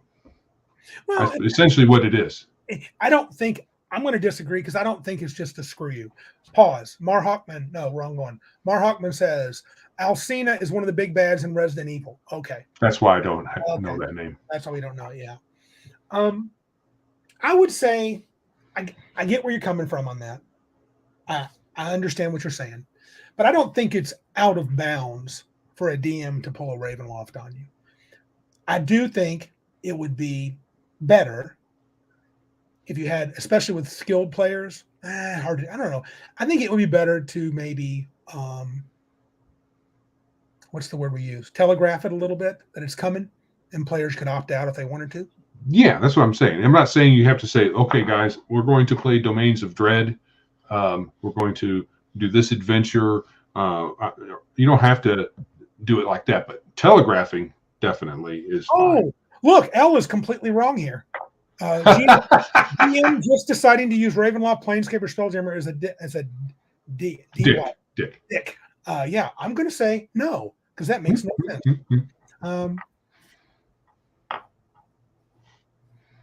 Yeah, I've enjoyed all the Spelljammer. I would agree with. Just because I hate spell. Hate's a strong word. I don't like it. It's goofy. I absolutely like Ravenloft and Planescape. So do what you want. Your mileage may vary, Elle. You can hate it if you want. I didn't say okay. Legion of Myth. We're going to have some disagreement here. Nope. I've sent multiple mid-level parties. I've sent multiple mid-level parties to Ravenloft in the 90s. It was something that was almost guaranteed, and I wasn't about to ask anyone. No one's asking you to ask. Nope. Well, and I don't think you have to ask. You can just lay it out there where the players can have an adventure and they can take it or not. I think you can hide it. I mean, Joe knows at my table. I9 is an adventure. Okay. I6. Right. I6 adventure. Right. Multi session adventure. Domains of Dread isn't merely an adventure to go on. There's with the corruption aspect. As I was reading it on during stream, I would say that you're unlikely to get in trouble with the powers check. You especially. I don't think you're likely to fall. I do think your problem could be though. I don't know the rules. I just remember you talking about it, and it was like, yeah, corruption. Yeah. It was everybody talks about corruption, and if you're there's no level of being good is going to keep you away from corruption. Correct. No, it's not that. I think, and I just read it. It said the normal Ravenloft powers check is a percentile roll. If the result is 100, the demi-plane strange powers automatically respond. Here's what they do. Normal actions, listen to this. Normal actions committed for the PC's own well-being and safety do not involve evil intent. For example, Heinrich the PC is trapped in a village jail, awaiting torture or worse. He tries to escape. While doing so, it appears he may have to kill one of the jailers to succeed. So he does. That's not admirable. And it may even cost the character a few experience points for story. No, it wouldn't. Not for me. But it's too gray to excite the powers of Ravenloft. That's not considered dark. However, if Heinrich deliberately tortures the jailer, even for information, that's intentionally dark. The DM might decide that a Ravenloft powers check is necessary. And I can adjust that for up to 10% at a massive, only if something crazy, heinously evil is done. Oh, okay. That's not what I thought. That's not the way I envisioned it from the descriptions I've heard. Right. Okay. And I think the way fine. I think the way I played it back in the day, that's why I'm kind of intrigued by it now. The way I played it back in the day, I was just looking for a reason to screw you. Yeah. But to be fair, some of the modules, they would say, if players do this, they make a powers check. If players do that, they make a powers check. There were quite a few, but the powers check is like, you got to roll 100, and you got to do it 6 times over your life to become trapped there as a lord. So, okay, I think it's a little fine. Yeah, because my typical way of playing most of my characters, yes, being pretty much goody two shoes, is they're just going to be mildly inconvenienced. And by the way, I have not done an incredible amount of research on this. Cal says the Vistani are no more, so help now. So no help now. The Vistani, they use that word for the first time in here, to my knowledge. unless they did it on Griffin Hill Part 2 Ravenloft Adventure, which I don't own. But they use the Vistani, actually. And it's the word they call each other, the Vistani. So I don't think it was used in the original adventure. But anyway, I'm glad you clarified that, Joe, because I was listening to you and I was thinking, I think you think it's a lot more likely to get turned evil in that world than not. That's the way it seemed. Right. And but it if may have it's been not, the way, you got to realize I was trying to screw you back in the day, too. I mean, I was trying to host. Yeah, you were. I might have been a little too harsh. I think, boy, that makes me think we should try this. It does. I would make it fun, Joe. You would enjoy it. You can absolutely be a good guy. The one problem that I would find, I couldn't find the description there. Oh. What? Calvinoni says, I would just use gypsies. I wanted to say gypsies again. Fair enough. Go because right ahead. I can't get enough of saying gypsies. The gypsiness of it all. Yeah. Though I agree with Indigo Dragon. Vistani is a cool name. It is. So, but yeah. There is the one problem I mentioned while I think you were gone, that a paladin, a lawful good icon character, which Joe loves to play paladins, they glow to the Dark Lords like a beacon. They can literally find them anywhere in their world. So if you're a low-level paladin and you're not trying to fight the Dark Lord, just trying to find a way to get out, if he really feels like screwing you, which I'm not sure why exactly he would, but he could make your life miserable, especially if you're doing heroic things. Well, if you're a paladin or a cleric, like Legion is pointing out down here, the bigger problem isn't about turning evil. It's the fact that every place is a bummer, and clerical powers, he probably meant powers, are affected. Yes. That was a big thing in second edition. Yeah, screwing around with the spells. Yeah, on the planes. Yeah. Also, it reminded me of something. If you were not a human, most of the Dark Lords were human or human-like. If you were not a human, you were looked upon with suspicion. Mm-hmm. So there was almost automatic, people today would call it racism. Yeah. So, yeah, if you were an elf, they would go, oh, it's an elf. Oh, my God, it must be evil. I mean, some mysterious evil. And so, but it does say in there, you can win a group over by doing good deeds. So it doesn't mean they would attack you and kill you, though. If you go to the right town, they might pitchfork your butt right off the bat, because there were some pretty insular, xenophobic. Yeah, right, Patrick. Xenophobia was a thing in the setting. Right. Okay. Yeah, and we have the benefit in our day and age of being very, very cosmopolitan. So we look down our nose at people who look askance at things that are different from them. And you should like that, Joe, because Ravenloft is not cosmopolitan. Right. I mean, if you're playing in a setting, or if the whatever you want to call it, that's not cosmopolitan, most of the things that are human, and you're not, there, or so whatever is not, is going to get looked at weird. Yep. They might look at you weird because you're not wearing garb that they're familiar with. Yeah. Yep. Where are you from? And look at those strange coins, those Kryn, people from Kryn are trying to use as money. Steel coins? What are you talking about? This is weird. I think they're evil. Kill them. Yeah, this is the poop part. Legion, we said that. Strahd can't be killed. The lamb always bring him back. Poop on that. I don't like that. That's cheap. Mm-hmm.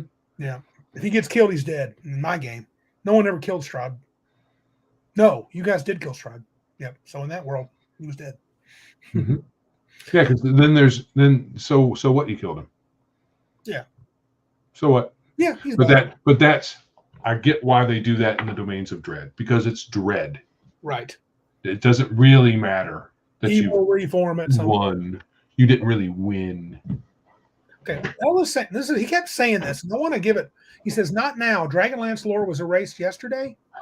Who knows? This is probably something Wizards of the Coast did. Is it a 5e thing, dude? Because if that's the case, they're burning it all up, dude. Use your old stuff. We're going to get to that today. I got something I want to talk about at the end. Shall we move on to the second segment, but tell everybody to do the things? Probably should. Mm-hmm.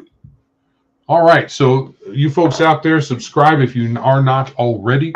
Those who are, please check your subscriptions, because you may have been unsubscribed accidentally, or like Max may have unsubscribed yourself accidentally. Who knows? So subscribe. And you were muted there, Mr. Randy, when you said whatever you just said. I said, or because we're using the word gypsies. Right. Oh, you got muted by the system because you were getting ready to say gypsy and they could tell. This system is good. Yes. So subscribe. If you are subscribed, please hit that like and the notification bell. All those things help us out. Give some comments after the fact if you want. If you're listening on audio instead of watching the video, either live or after the fact, please give us the rating that you think we deserve. We would be grateful for any kind of feedback that we can use to make this show better. Yep. I know Joe needs to get better. Yes, I do. I would say this, that if YouTube really wants to improve, I mean, they clearly are good because they know what I'm about to say and can mute me. But with my technical know-how, they could be the best. Yes.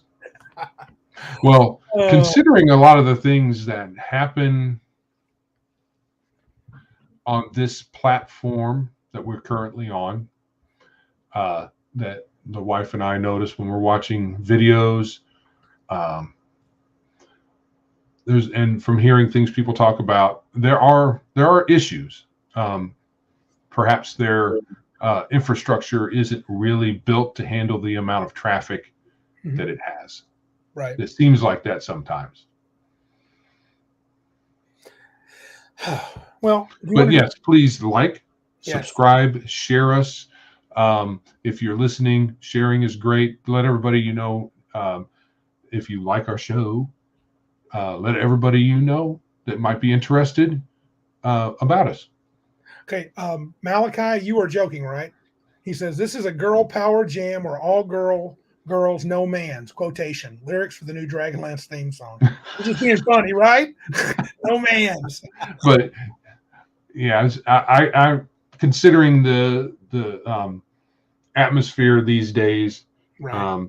Because Wizards of the Coast plays right along with mainstream narrative, the mainstream sensibilities. Girl power, no men's. Yeah. All right. Shall we slide into segment 2? Segment 2, holiday one-shots. Yeah, so this was connected to being Halloween, doing spooky stuff. We might do another spooky episode next week. I'm thinking about it. So our buddy Martinson sent me that 10 monsters good for Halloween one-shots. I'm not sure. Did you look at them? I think plenty are no-brainers. Joe will have these links in the show notes. Christmas adventure, some Thanksgiving stuff, and Valentine's Day stuff.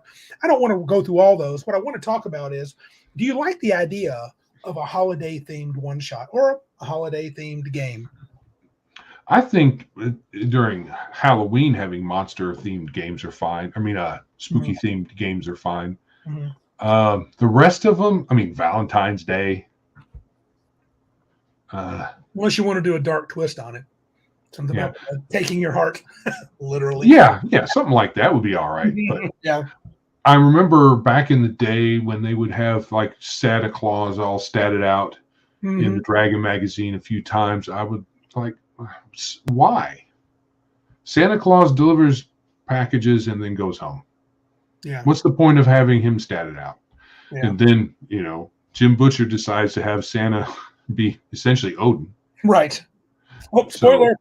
If you haven't read all the Dresden books. Sorry. and it's just kind of weird. Yeah. Why do we need to incorporate every single bit of myth in every single game? It's weird. What about if you had, like, in your campaign world, like L, who doesn't use settings? He must have his own holidays in his world if he's doing the work. You know how we all should do the work. The work. I mean, if you had your own holidays in your world, you could make them fantastical to add some cool holiday-themed adventures. Having some kind of holiday celebration in the village or whatever you're passing by or assisting or whatever, that adds a little reality or realness to your game. It's pretty cool. Yeah, Flighty One says it can be a good hook for the kids. Yeah, if I was going to introduce some kids, I might pull out a Christmas adventure where they go. I can Big Bang Theory, whether you like it or not. they one time ran an adventure when they were playing, and they played it several times, D&D, but they ran this one adventure where they had to go save Santa Claus. He got captured. So that was kind of Oh, is that someone's mentioning Santa gets captured by Dracula and you have to save Santa? yeah, just before he eats him on Thanksgiving Day. Right. Yeah. Because Santa stole his Valentine. So in general, holiday themed one shots, you're kind of like, maybe. Like I said, considering the hobby that we're in, I'm fine with Halloween because it's monsters, right? Yeah. All the other ones. I know Sly Flourish has mentioned several times, and I think you can find it on the internet, where he runs Ravenloft I6 in one night using a holiday themed, meaning for his Halloween. But he does it. I think he really super streamlines it, of course. Odin using Saint Nick, Killraven says, Odin using Saint Nick to bleed worship in the modern age was kind of funny. Yeah. It was clever. I admit that. My wife listens to a lot of urban fantasy of one kind or another. Audiobooks, she reads some too. And it seems like, I think the only urban fantasy I've read has been Dresden. Until fairly recently, I started reading the Monster Hunter books. Mm-hmm. And they're urban fantasy as well. More guns, but still urban fantasy. I need to read it. I've got 4 of them. Yeah, it seems weird that they want to jam in all the myths.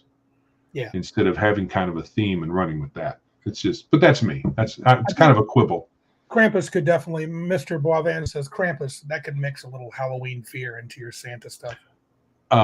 Speaking of Krampus, I may have mentioned this to you before, Randy, and maybe on our show here.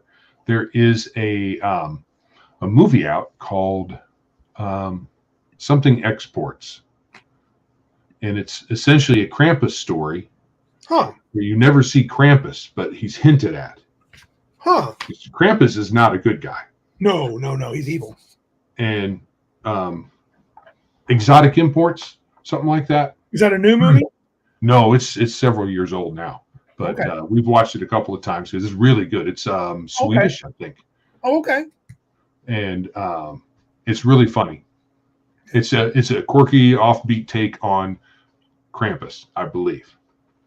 I guess I can take them or leave them. I'm even running them. I would run like I have one of the reasons I brought Ravenloft up. I have an itching to throw that into our campaign, the I6 adventure at some point.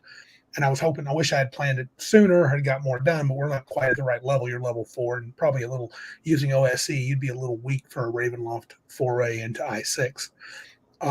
Maybe a lot weak, but in general, I think they're okay, but I wouldn't rely on them all the time. So. Patrick wonders what kind of one shot would Ramadan be? It would be about gluttony, even though you're supposed to be fasting. But from what I understand, there's a lot of, since you only fast part of the day, they shove all their eating into the hours that they're allowed to eat and end up overeating.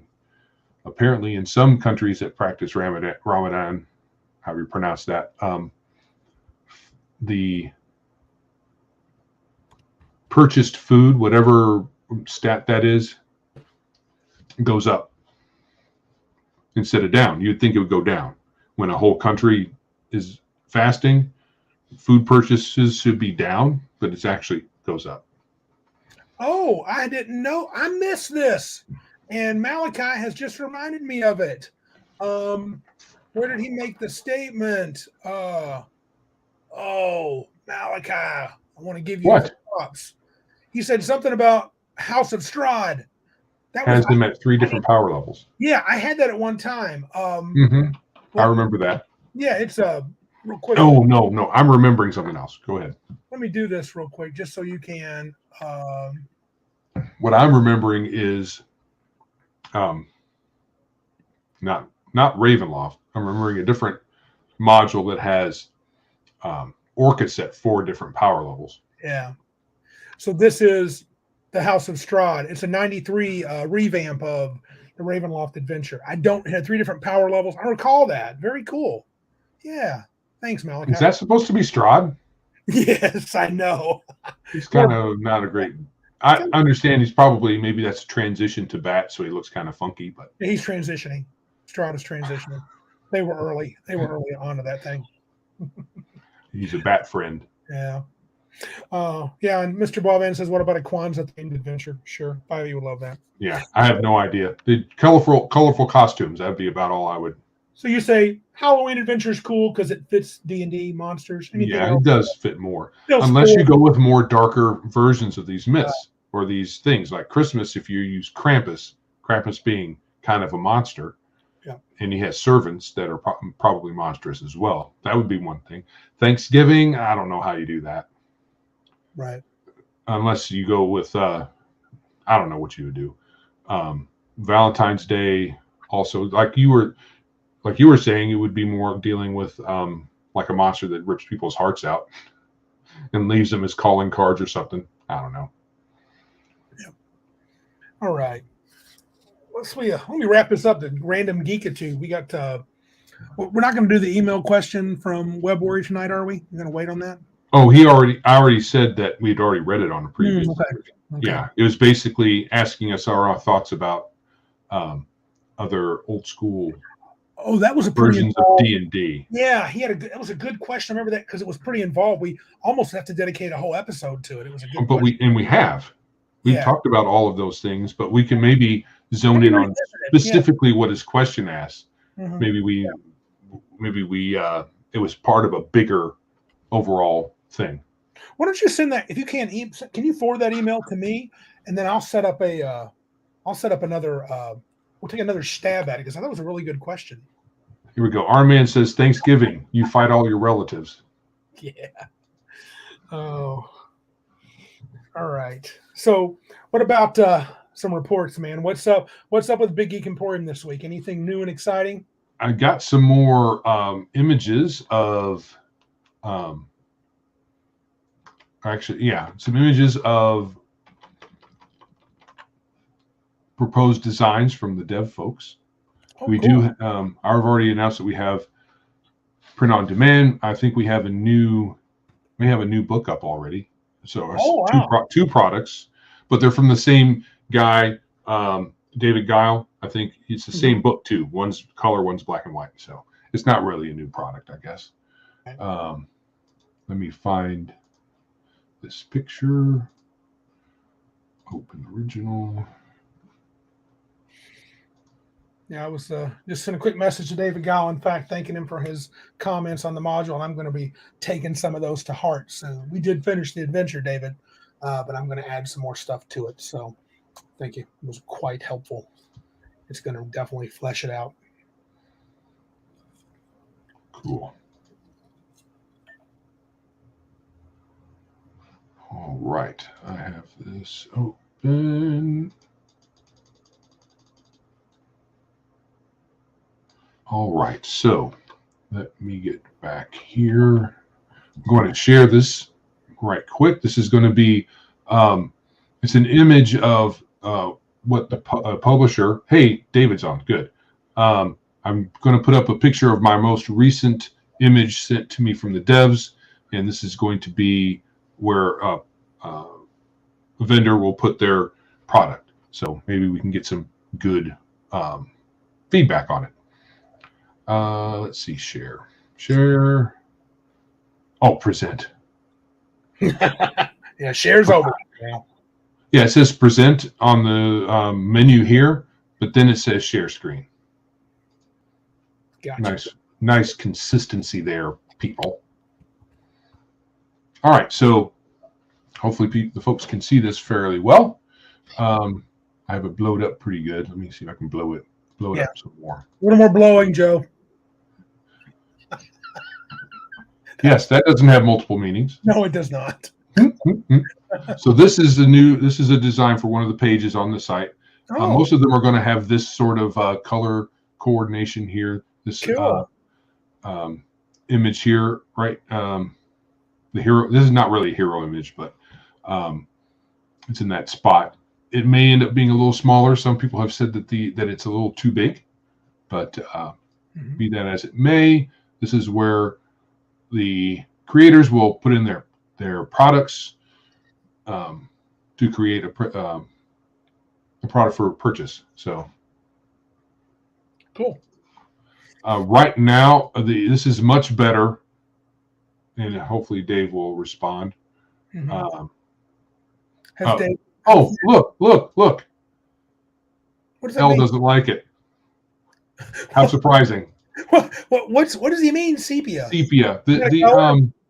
Yeah, there's kind of a hint of that. Oh, okay. All right. Like up here, there's some sepia up here. Hey, the dude's got opinions, man. We cannot knock him for that. He's like Mikey. He doesn't like anything. Oh, come on, Al. You got to like some of it. Right. So what they have to do now is a lot less pleasing, I think, than this. It's the stock WooCommerce. Well, not even that. It's a variation on that isn't very good. But I just used what the software gave me. So anyway, this is a look. It's pretty clean.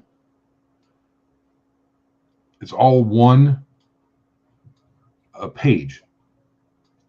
They had presented a different design where it would be multiple pages, more like how not Tax Act. What's that other tax form? Online TurboTax, where you answer a couple of questions and then hit go, and you go to multiple different screens. They had that set up, and they decided to go a different way, which I think is better. All one. Now this area here for print on demand, this is kind of a riff on what I've made, and they adopted a similar thing here. I'm going to suggest that they go away from this because I've got it so that it's all in one drop down instead of clicking multiple things here, because all of these combinations don't exist. So Lulu doesn't support all the different combinations that these would suggest would be from these drop downs. So all of this, it might not interest many people that's on here right now, but I know David is probably. And then there's it's not the most exciting bit of a reveal for Big Geek Emporium. That's all right. But David says he's liking it better than the huge. This looks better than the huge drop down, he said. Oh, okay. Well, then we'll stick with this then. I won't even say anything. Cool. He asks, David Gall says, couldn't they set it so that when you pick one option, it grays out the others? Yeah, so that's what I'll suggest. I thought of that before, but I was going to just say, hey, why can't you do this? But since you suggest that, that makes sense. Man, David is full of it. I mean, he's full of good ideas. Full of good ideas. Yeah, so what I was alluding to is, so you have standard and premium quality, but the premium quality only comes with color.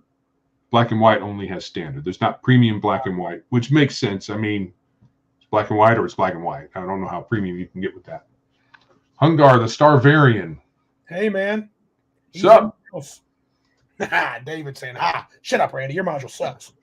They have a variation on that I will share as well.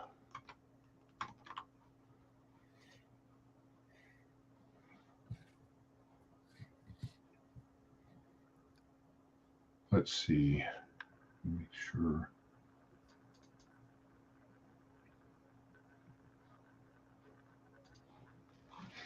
I have to save it because I only thought about it just now to show it to everybody. Gotcha. So I am rapidly saving. Rapid save.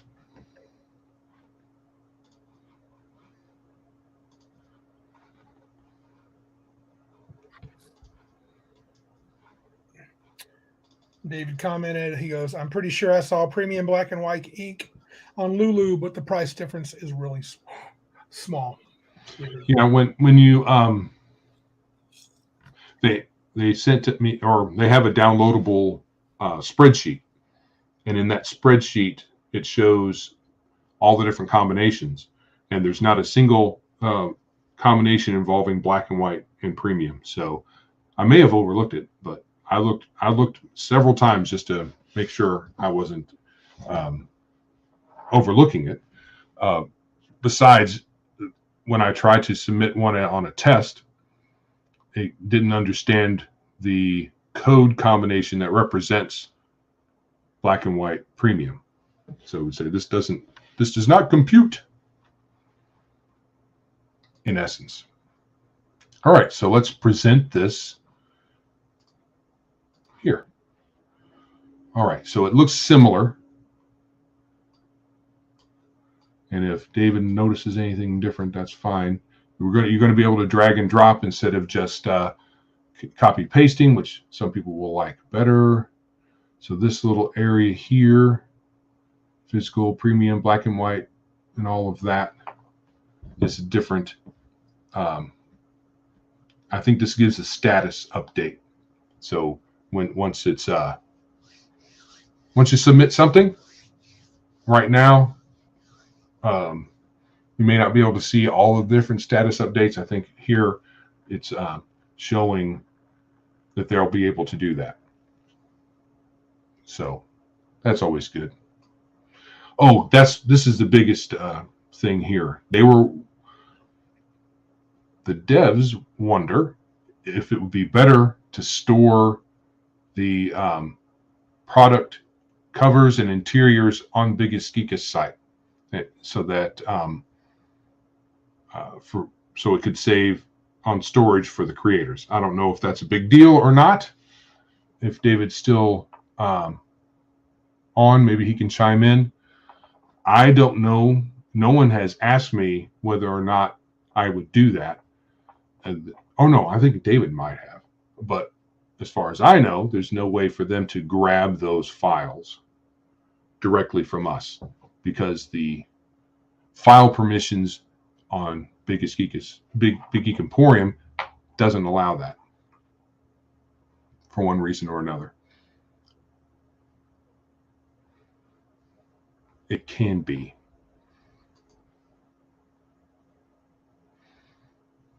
I'm not sure what you mean there, David.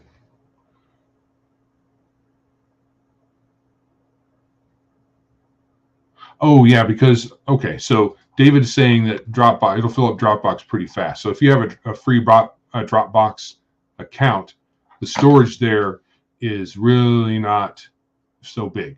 So if you make a lot of different things, you're going to end up running out of space. So it may end up being good. And you're muted. Yes. Say ah.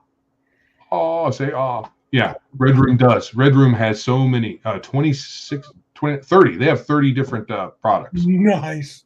Yeah, because they just released a new one, and I think they're going to release another one next week. Right. All right, so maybe that will be useful. That's going to require Big Geek Emporium to upgrade, because right now we're still on shared server, and once we bump up to virtual private server, I think we get better a bigger drive. So that may end up working out. That'll cost us more though, right? It will. Okay. It will cost, yo. Right. Anything good costs a little money. Yeah. The last I checked, if we paid monthly, it would be about $100 a month. If we paid all 1 year all up front, you save like 20% or something like that. Okay. Maybe a little more. I have to look again. Pretty good. It's been a while. $100 a month, 20% is $240. So it's not bad. All right. So that's on the horizon. So not sure. Still, I don't have an ETA yet on when everything will be ready. Okay. Should I talk about Big Geek Adventures? Go for it. I don't have much for this day. I have worked a little bit on it and taken David Gow's suggestions. I got a couple others. I need to get. I don't know if I got Patrick a copy. He's also doing the art. I need to add some of the suggestions in, make some changes, fix some language. But I did make a little progress on Mudsword 3.0. I'm redesigning Mudsword from the ground up. And that's about it. Big Geek Con, not confused with Cabin Con, Big Geek Con. I talked to the Sheraton. They're not as flexible as the SVRC. For some reason, I haven't talked to Delta. I didn't get that done. I do like the rooms in the Sheraton. I didn't like the fact that once I commit and sign the contract, I'm paying the cash no matter how many showing up. So I think I'm going to have to get that tabletop event set up soon and get people committed on a pre-reg. And then I will go ahead and pay the money down to get Big Geek Con set. I leaned toward the Sheraton. It was quite a bit cheaper. As I said last week, it's got hotel, it's got a restaurant attached to it, and it's right in a busy section where lots of restaurants are. So I do like the Sheraton, but I want to check at least 2 more places. And I still haven't talked to Delta because I'm afraid they might be problematic. But I need to get that done. Well, I'm just expecting some trouble because we're not going to be a nonprofit. So. Yeah. And we don't even know if they're going to have. Bruce, keeping us in the loop. Biggest Geekus. Every video I showcase a product I brought from you. Excellent. You are the man. Okay. We just enabled. I guess it's another update for Big Geek Emporium. We were going to start. At least David now has a video, one of Bruce's videos. On his product description, a review. So that's pretty cool. Yeah. Cal says, I was committed, but I'm out on good behavior. I think he's talking about committed to the convention. Yeah, I know you guys need some dates, and I need to make this happen sooner than later. I had a couple we're still a year out. Oh, we are, but I'd like to give them. I know Venger was cool enough to be. He's already announced VengerCon too. He's got the dates already. Mm-hmm.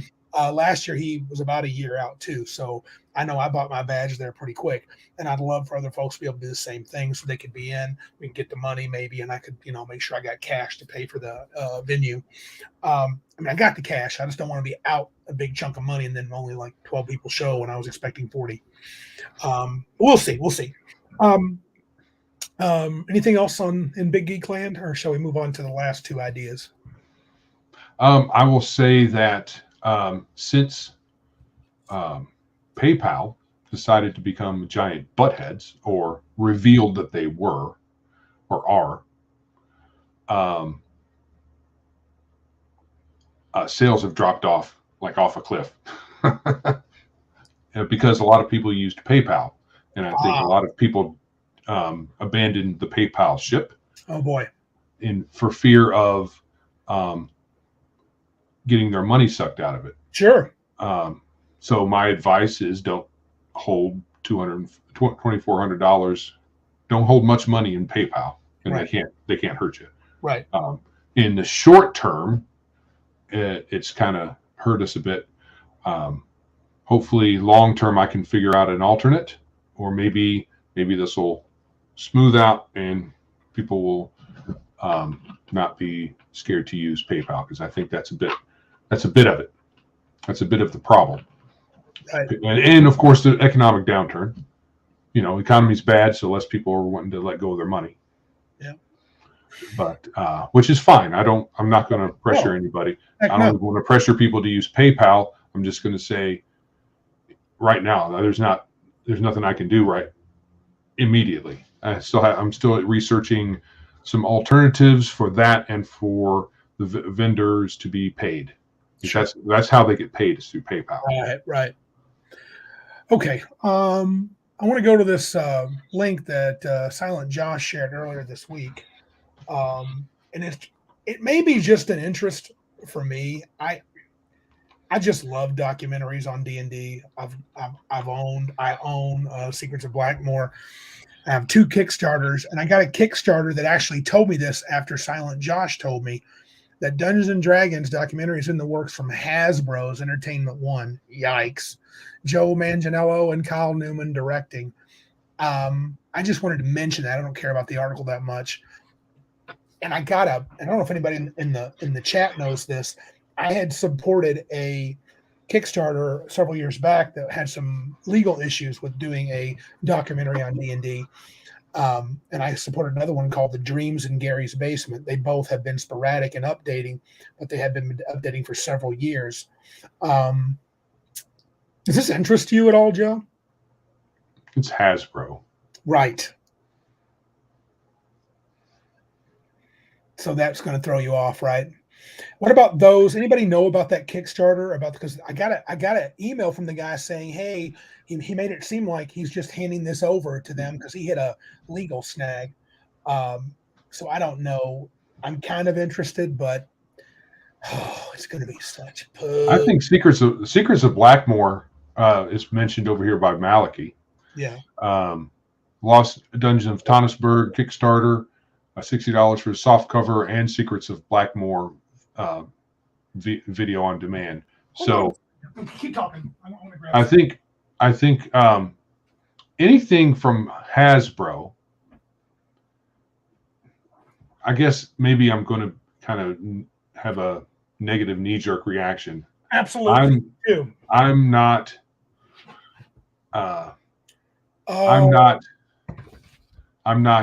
too keen on Hasbro having the reins on telling D&D's story because they're not going to be objective about it.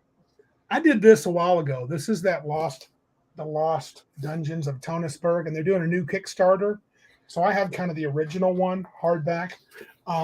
L just helped me out here. He said, that was just a note from Malachi. The Joe thing, Joe Manganiello, is the same as the Kickstarter from 20 years ago. You will get digital access. Okay, cool. 10 years. Yeah, whatever. 10, 20. It was a while back. This is good news. I think John Peterson is part of the Hasbro documentary, but I'm sure they'll shut him up and not let him be. Well, he's pretty neutral. John Peterson does a lot of like Playing at the World. He did a lot of books. Yeah, just because he has input doesn't mean it's going to get spun. I mean, there's all kinds of examples of people being involved, reputable people being involved with a project like this. And then once it's put together and put on film, they're like, what did you do? Oh, right. It will be like, yeah, that's not what I told you was happening. Or maybe they say what he said, but they still have the overall spin of, you know, Gary was a big fat racist and blah, blah, blah, blah, blah. Patrick Demo, bet $10 Gary Gygax gets labeled as problematic. Yeah, of course. Yeah, well, they're going to label all of us that way. They're going to just say, oh, remember all the problems with everything before 5th edition? 5th edition is perfection. And now that it's perfection, it's super perfection in 1D&D.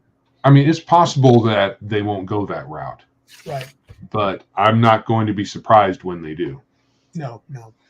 I mean, they might make it, they might even make it a hagiography instead, you know, make everything happy. A hagiography is a biography told in the best possible light of that person. Gotcha. To the point of telling myth and falsehood. Sure. So, yeah. Gary and Dave got along always. A minor misunderstanding involving a small amount of money, which it probably was not. Yeah, I agree. If Hasbro spins Lorraine Williams as a villain and it shuts up Garibay, it will be worth it. Yes, I agree with that. And I might go watch it if that's the case.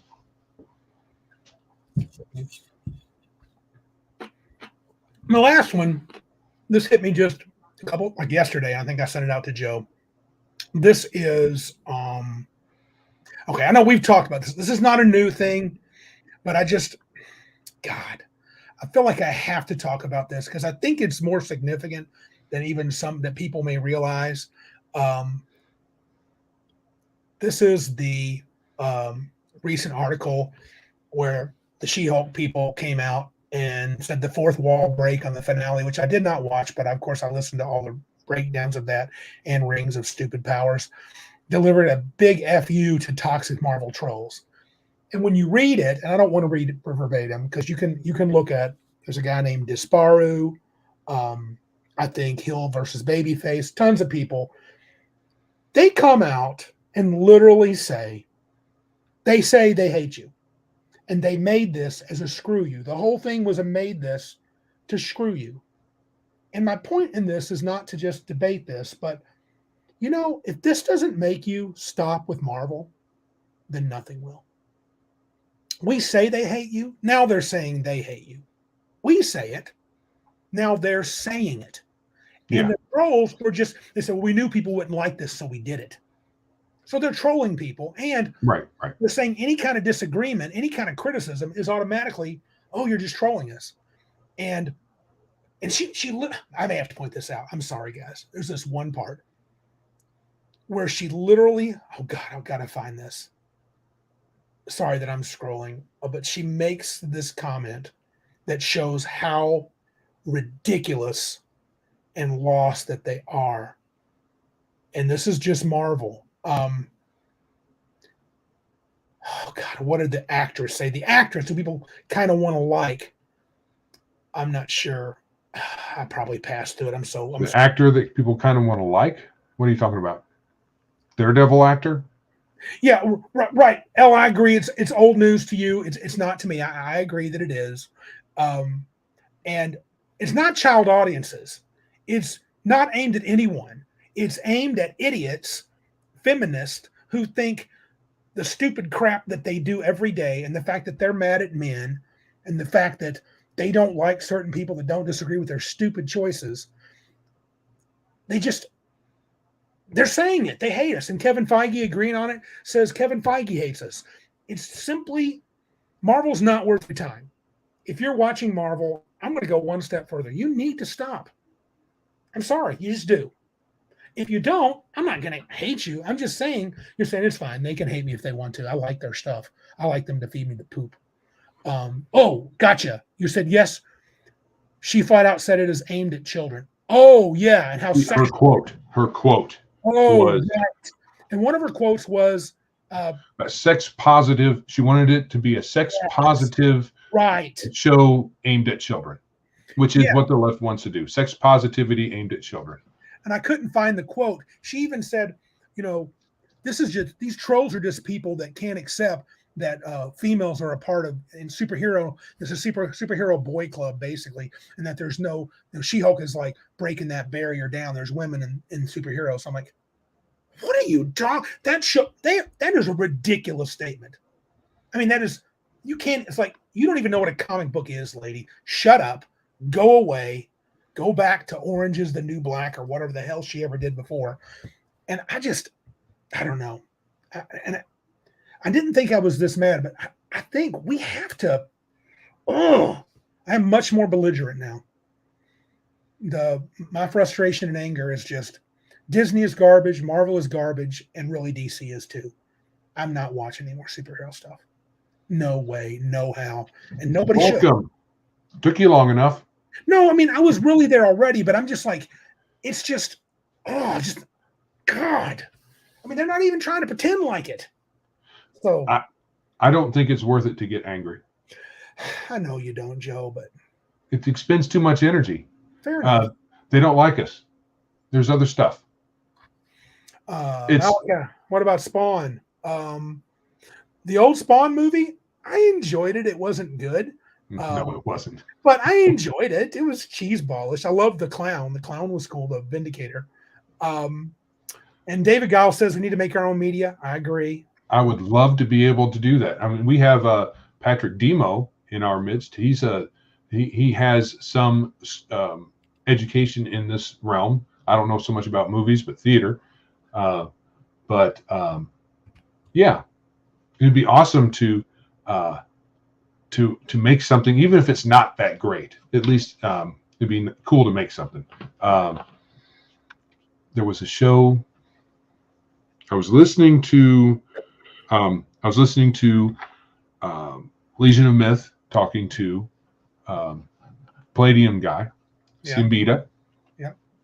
And he was talking about the fact that they tried to make a movie for Riffs and they just couldn't get a script. And I'm like, oh, I know I can get 2 or 3 or 4 of us together and we could Biggest Geekest TV, lady. That would be something. Well, that would be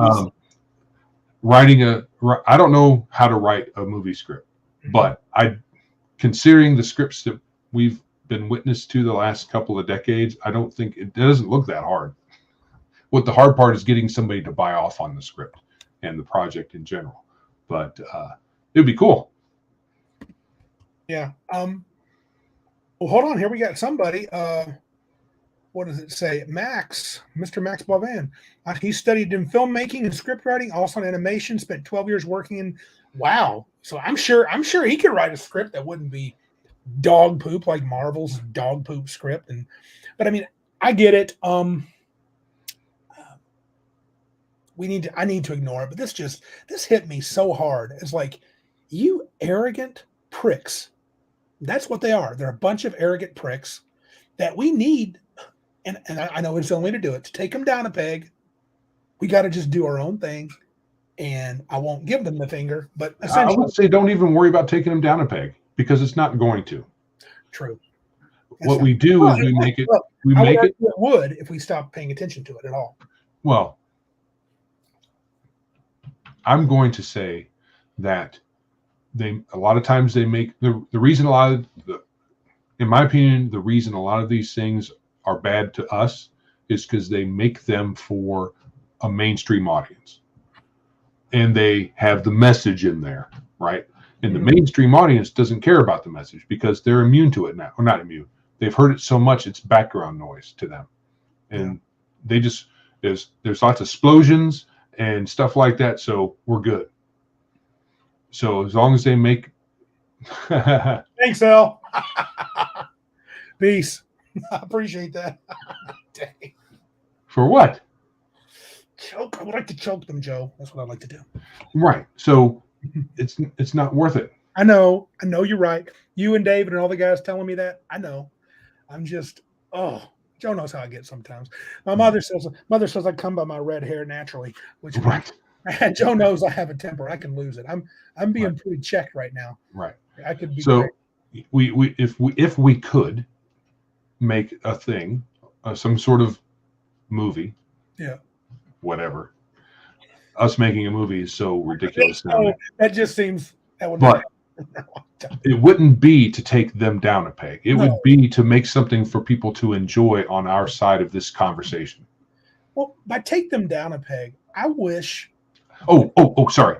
What I was going to say is there's not enough of us.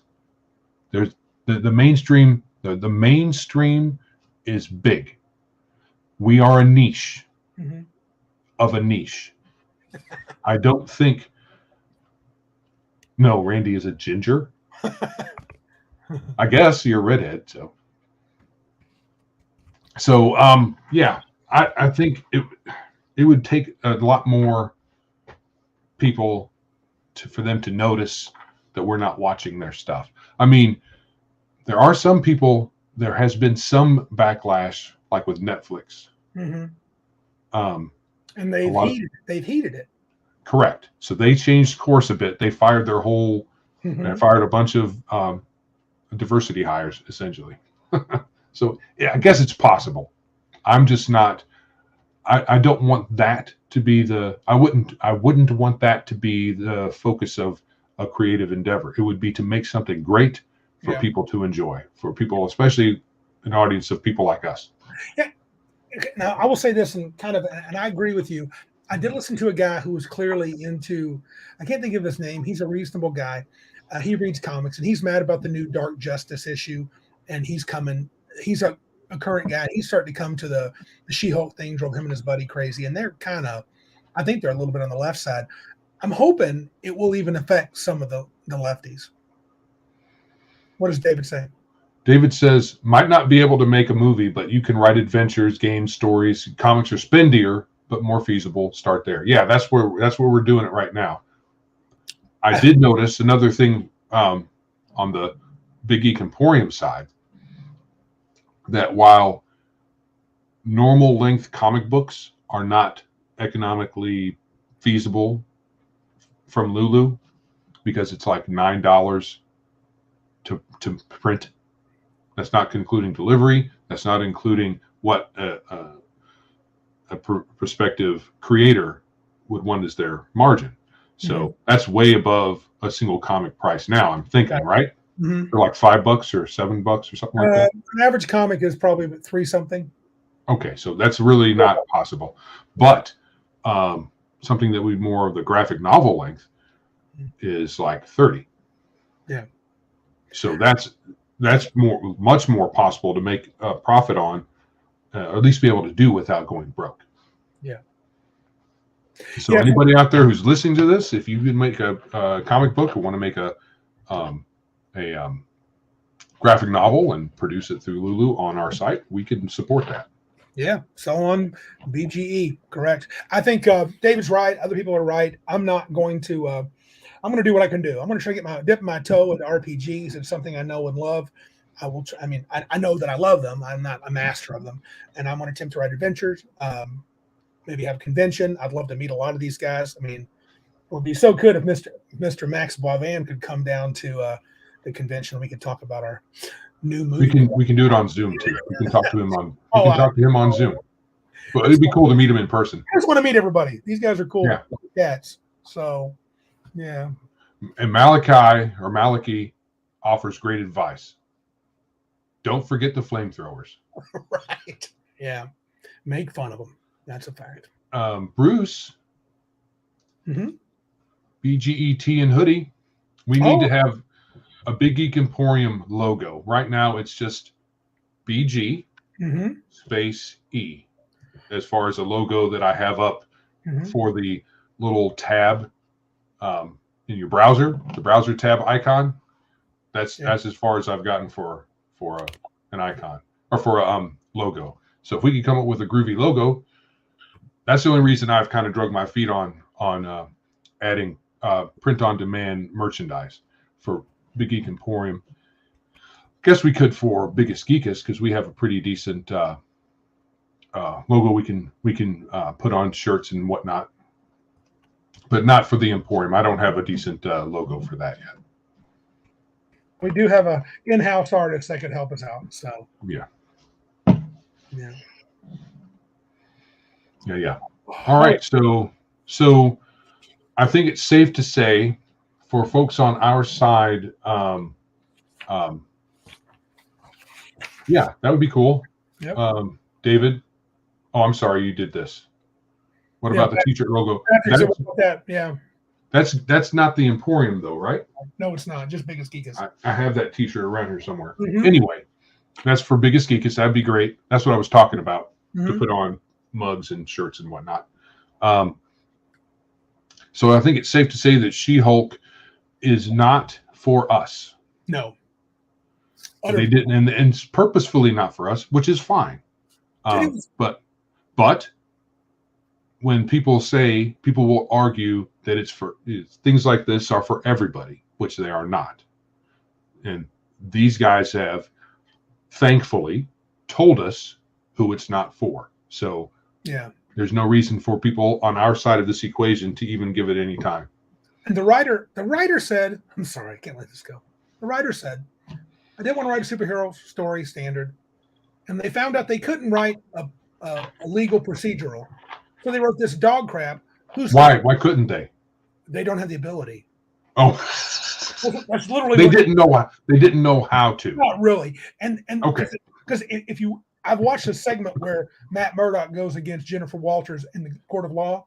Not only to say he ate her lunch is stupid. It's literally just he's a lawyer. She doesn't know what the hell she's doing. She's a moron. She's an idiot. She is a moron. And She-Hulk in the comic was a good lawyer. Yeah, that was her deal. The idea of that would be great. But anyway, long story short, you're right. This just burned I had to say something. And I just burned my butt. Yeah. Oh, yes, Maliki, I heard the same thing. He said that the Canadian shop teacher is trolling the school. Yeah, he heard he was going to get canned because he was problematic. And then he, all of a sudden, came out as trans. Oh, that's nice. Oh, Bruce has got a good idea. If Kenner picks up the posable 3.5-inch Randy and Joe dolls, guaranteed to have more acting ability than Brie Larson. Yeah, that's not saying much, but thanks. I can do what she does. Oh, sure. Yeah. All the time. Mad all the time. Hey, T-shirted historian. Hey, what is up, sir? You just squeezing in, or were you listening? So he's slumming. He's slumming around, hanging out with us. Glad to have you, even if it's for a few minutes. I think we're about to boogie. Yeah, oh wow. I wasn't being a timekeeper today. That's all right. Let's get out of here, dude. It's kind of late. So Yeah, if you'd like to support our show, please like, subscribe, and share with anywhere you listen. We're on all the socials, video podcast places. Cash support does not include PayPal anymore. It still includes it. It still includes it. I'm looking at alternates, and I just want to say, to interrupt. Yes. We said T-shirt a few times, and look who showed up. Oh, T-shirt historian. Maybe that's we know how to get him in our chat. How we summon him. Say T-shirt 3 times and spin around. Get Randy really angry, and he shows up. Yep, It's awesome. Yep. Sweet. I'm glad we got him in. Can catch us. Can pay us on. Give us a tip on Streamlabs. Streamlabs.com. Biggest geekest 1/tip. Anchor. Maybe is Anchor still a thing? Or are we about done with Anchor? With Anchor.fm. It still works as far as I know. But it's probably coming off at some point. And you got our website and our email, Web Warrior 1. We thank you for mentioning that. The geeks at biggestgeekestpodcast.com. And of course, Big Geek Emporium and biggeekemporium.com. Check it out. Been a night. Yeah. It has been a night. This is Randy. And this is Joe frantically searching for his, there we go, outro. And remember, if you can't be big like us, be geeks like us.